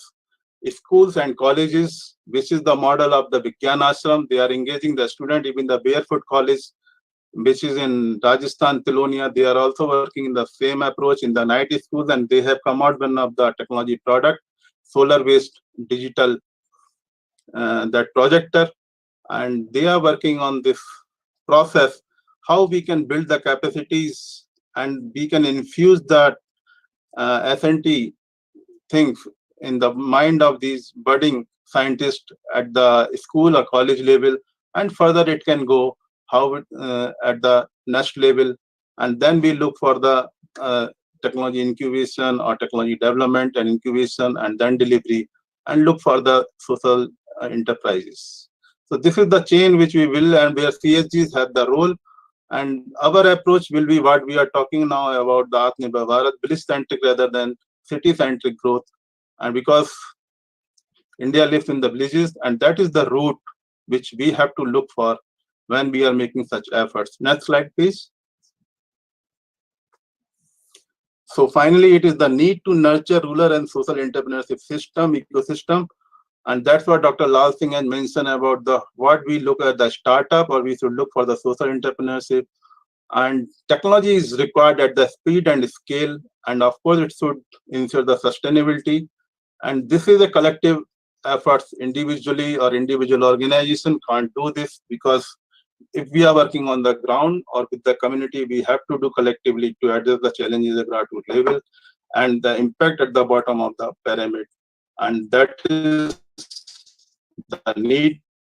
And we look for the Atma Nirbhar Bharat, and we have to do in ourselves आत्मचिंतन, और वो ही चीज की जरूरत है जो कि आत्मविश्वास लोगों का बढ़ेगा, और उसी से टेक्नोलॉजी का परकोलेशन और एडॉप्शन का हम महसूस कर पाएंगे और उसके बेनिफिट को हम समझ पाएंगे. So this is my last slides, and this is what WWF India, which is working as a core group, and also they are doing some of the projects in the network mode for the tribal communities around the protected areas, how to engage them in sustainable livelihoods through technology applications and addressing the conservation issues. So they are working on the natural fiber. You can see they have work on the dari making. This is in Pilibhit regions, and they are working to develop that pedal operated looms, and they have designed to reduce the tragedy which is involved in such process. And in each and every project we look, our impact factor is not like that research and R&D, but we look in the smiles of the faces of the people for whom C division is working, and all of us are working. And this is one of the shots which we have taken from the Himachal in the Kullu region, and one of the organization is working there, Jagriti, and they have been also invited for presentation on 11. They are working on the natural products, and which are being made by the group of women in the Kullu region. So thank you once again. And now this is the last presentation from our side. And now I request Dr. Ketki to take over this, and we can have a final that session for open discussion, please. Ma'am, please. Yeah. Thank you. Thank you, Dr. Sunil. Really, all the presentations are very great. Now we are at the last part of concluding the web clinic sessions.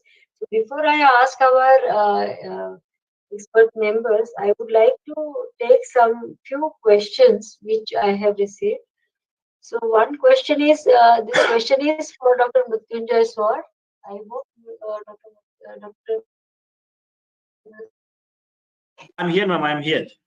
Yeah, so the question is by Padmaja Kulkarni to you, that how they will get the support if they want to adopt this, some S&T groups to adopt your napkin making technology, how they can take the support or any financial and technical support.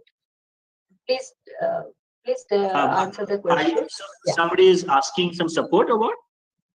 Yeah, Dr. Padmaja Kulkarni has asked that SHG is interested in taking the sanitary napkin technology of what you have presented. Then what are the means of getting support? Either knowledge to you will do it. Any idea how they can get financially? Financially also is possible. I think we can discuss this offline with madam. I think maybe they can get all information in the web. I have my email IDs. But then, yes, for example, now we are putting up these sort of things in other places, taking some other CSR activities, or somebody individual also sponsoring this one. I think not very difficult also. It doesn't cost much for one unit. So I think this is all, yeah, we can do that. Yeah. Okay, thank you. Then again,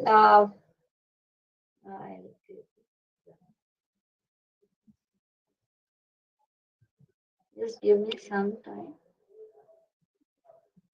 Yeah, one question is from Akhilesh from PSCST.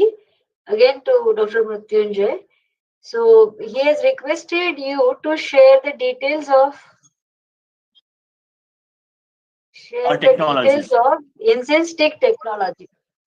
Yeah, so this is not a problem. What I can do, these are all whom to share, madam. I think I don't know. I can even the know-how, the process. Yeah.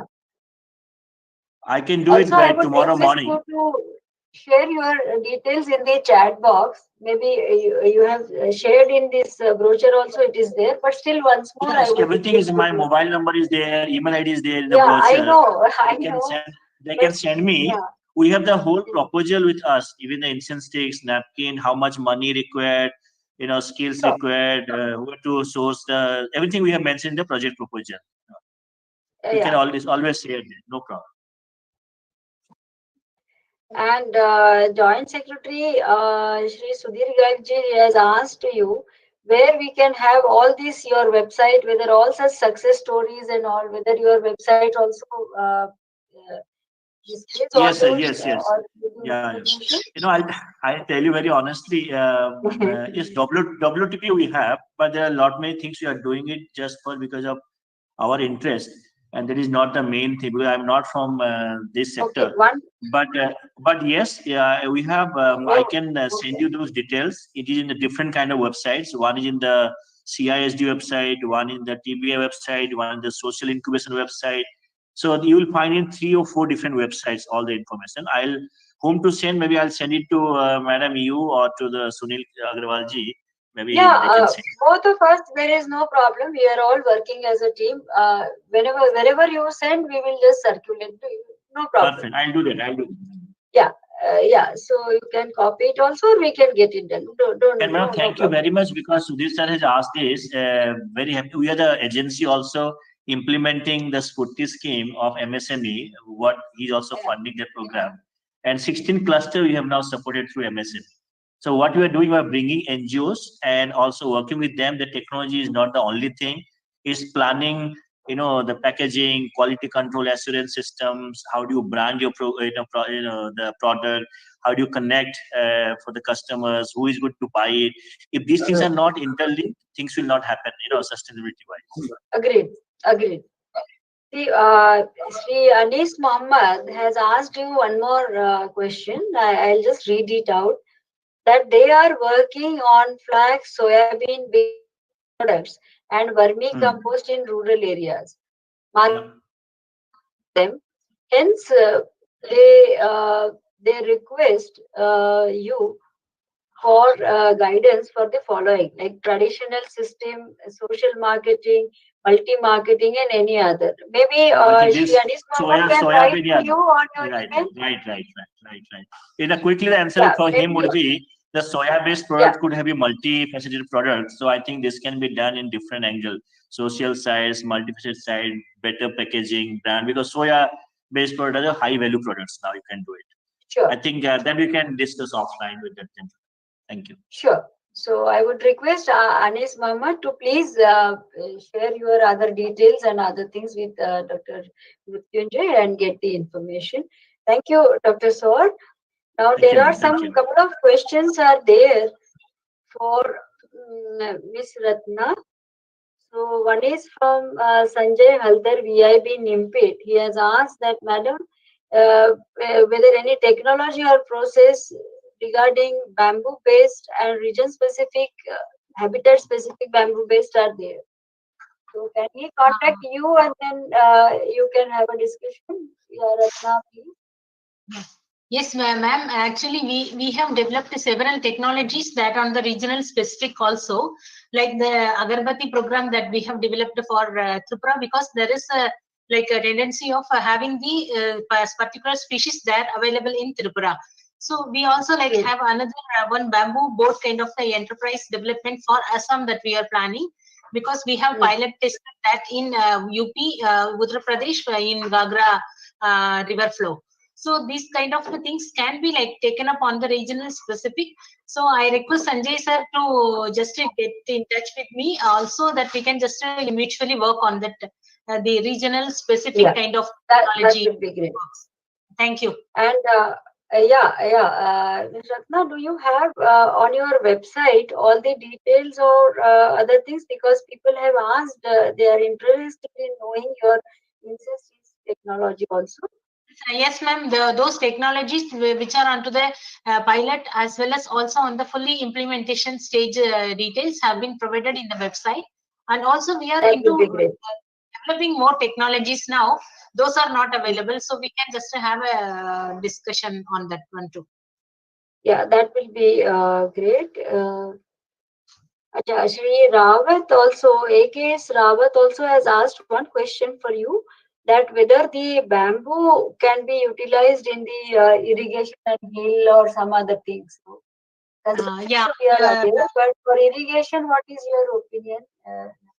Ma'am, this kind of the irrigation bamboo used as a irrigation kind of the material model which has been available existence there in Nagaland, which I have seen that, and also in some hill part of Assam in Tinsukia and other areas. So, but though we have not developed and worked on, but we can just like have a small pilot kind of exercise with that on this model for his region. Yeah. Yeah, that will be great. And maybe you can, whatever your collated technologies, the compendium or that kind of a technology thing, could you please circulate to us, or we can give it to the Vigyan Prasad, they can post it on their website for benefit of others, you know. Definitely, so that ma'am. will be, if it is not done, I would request you to please do it so that, you know, people can look at it. So these are the questions we had. And any other questions from other participants or the other representatives, they are requested to put their questions in the chat box, and our experts will revert back to you. Because of the paucity of the time, we will not be able to ask anybody. Can ma'am, ma'am, Dr. Sunil, you can we have a concluding word from Sudhir ji from Ministry of yes, MSME? yes. I was about to say, with due permission of chair, I just wanted to add something before Sudeep ji speaks about. Sure, Dr. Srivastava, please. मुझे बहुत अच्छा लग रहा है कि हमारे इस बीच में जेएस एमएसएमई बहुत एक्टिवली पार्टिसिपेट कर रहे हैं. चैट बॉक्स में भी मुझे दिख रहा है. I hope doctor Datta is also available here. So what I was thinking is that we have a lot of technologies in our basket in societal mission from different areas, means core, Sitara, and even from other partner institutions, knowledge institutions. We have many such technologies. Can we plan a kind of separate meeting along with MSME? Because he is showing keen interest in many of our technologies. In last 2 days, I've seen his active participation. So just Ketki man can also understand, and he will appreciate that if we can plan a meeting with PSA, Vigyan Prasad, and Societal Mission of DST along with MSME. We are planning. We are planning. In fact, we are planning preliminary this thing, and once it is there, as you said very rightly, you have suggested. Of course, we will do it because that is the key for actually Atma Nirbhar. And knowledge organization and institution and knowledge organization and institution can play active role in validation of these technologies if required, as per regulatory guidelines. Sure. Actually, we have Professor Vijay also from Unreached Bharat. So we have not many things, you know. At every stage, we have the spreading capacity is there, existing systems are there, and proactive joint secretary like MG is there. So we can do wonders, in my opinion, and of course, everybody will also agree with me. So we will work out a mechanism, and for that, your valuable suggestions are important. So I would also request the participants that certain mega kind of a mechanism, if somebody wants to plan for the nation, if I would request to put your suggestions in the chat box or something, all our team and other people, we can look at it and then really constructively we will use it. Because right now it is very difficult to say, but I would request you to, because they are very valuable. So I will stop here. Any words from Dr. Sunil? Do you want to add, or anybody wants to add? Just quickly for 1 minute, or otherwise we can close this session. Anybody wants to say before Dr. Garg, Sri Garg? So anybody wants to say? Then Hello, I'll request. hello. Yeah, yeah. Hello. Yes. Am I audible? हाँ Yes, बोलिए sir please. बोलिए बोलिए, मैं ये बोलिए, कहना बोलिए. चाह रहा हूँ। नहीं नहीं, मैं एक बात कहना चाह रहा हूँ कि ये एक बड़ा महत्वपूर्ण बात है कि एमएसएमई ने जो इनिशिएटिव लिया है, मुझे लगता है कि नेक्स्ट लेवल है। पहली बात। दूसरी बात, मैं आज के प्रेजेंटेशन का एक बड़ा हिस्से में बोलना चाह रहा हूँ कि देखिए एचआर जी और जो हमारे डॉक्टर गुरु, उन्होंने जो प्रेजेंटेशन किया है एनर्जी को लेकर, और एक बड़ा इंपॉर्टेंट पार्ट था उसमें जिसको मैं हाईलाइट करूंगा, और हमको सोचना चाहिए कि no rural enterprise without an energy. You will have to agree, in fact this is what doctor साहब ने कहा, but and exactly rural alternative energy means कि उसके रास्ते तो हमें तैयारी करने पड़ेंगे। लेकिन एक बात जो बार बार कही जा रही है कि ecology, environment, which MSME also claim that there most of the innovations have ecosystem inclusive kind of approach, conservations. So what I request and suggestion is, whenever we talk of saving a forest by using non-renewable energy, and that we already put in a data form, do we have any live, any showcase that we can say this particular village, a particular community have been using non-renewable, and the number of trees that otherwise would have been felled are now saved? Because ये अगर हम इस तरह से करेंगे और hybrid approach करके कुछ शोकेस ऐसे बनाएंगे, तो मुझे लगता है कि ज्यादा बड़ा असर करेंगे, जिसमें इंटरप्राइज भी इंक्लूडेड हो। Your point is very well taken and you are very vocal about it. आप काफी पत्र में भी लिखे हैं, काफी सारे आर्टिकल्स हैं, एंड रियली इस पे गौर करने की बात है। डेफिनेटली चाहिए और we will work it out. Thank you, Yeah. Please mute your yeah. Shri Sudhir Garg ji, please आप कंक्लूड करें इस सेशन को. I would request you to conclude the session, please. Good evening, Dr. Kietki and Dr. Datta and all eminent scientists from various top class institutes of the country. It was a real pleasure to be part of this session for last 2 days. A lot of things I learned and a lot of things which I used to think can be done looks possible today to me. Well, I just want to say 2 points. Now, in the country now, large number of scientific institutes and organizations are working in various areas. But today, when a new person wants to put up any enterprise, he wants to know which are the technologies available, where are the successful models available, and which he can start a business around in his own area. As I said yesterday, today our villages are very, very vibrant. We are getting huge number of proposals from the village community to set up new units. Now, in KVIC, we are trying to do that kind of thing to demonstrate, showcase various success stories under a single platform. Similarly, my request is that if today we all work and decide to set up one single platform and then go global, tell everybody about it, that this is the platform which has all the success stories, please create businesses around that. Now, what will happen if there is a success story, a person create a business model around that, goes to the bank immediately buys that idea. Otherwise, taking loan from the bank is a very, very big challenge. So this kind of model can really create many, many businesses in the country. So this is one of my requests. Now, second biggest challenge is that today, our people doesn't want to just be living. They want to be thriving.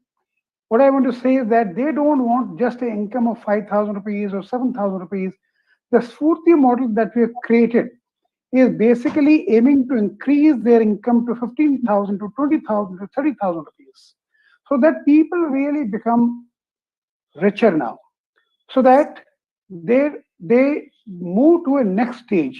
So that is the whole idea, that how can we use this technology to create successful business enterprises so that people are able to grow to next level of living. So these 2 points I just want to request, and I look forward to have a more and more closer interaction with this intellectual group so that we can really create large number of Spurti clusters, large number of success stories, and we are able to make a impact which is really visible across the country. Thank you very much, and I look for, I really bless this group to go and grow and grow and grow faster. Thank you very much. Thank you, sir. Thank you. Thank you. Thank you for your kind words and the wish for the group. I think Dr. Datta is also there. Yeah, Dr. Datta is there. Yeah, okay. So, Dr. Datta, you would like to say something? Dr. Datta, please. Because he was having some meeting at 4:30. I think he may Yeah, met yeah. up. But is he there? Dr. Datta, No, are you there? So now you can close, ma'am. He is busy in that IIS meeting. Okay, it doesn't matter. So I would formally thank everybody. And now I don't want to thank and all, because we are all informally discussing. It is like a huge, like a good family and a good gathering of all interested people. But still, I would like to thank, and then we'll declare that this web clinic session is closed. Thank you. We will look forward for your presence in another web series. And next session will be on 10th and 11th. Yeah. On the Thank you all. MSME and public sector. Thank you. Thank you all. Thank you. Thank you. Thank you. Thank you. Bye bye. Thank you.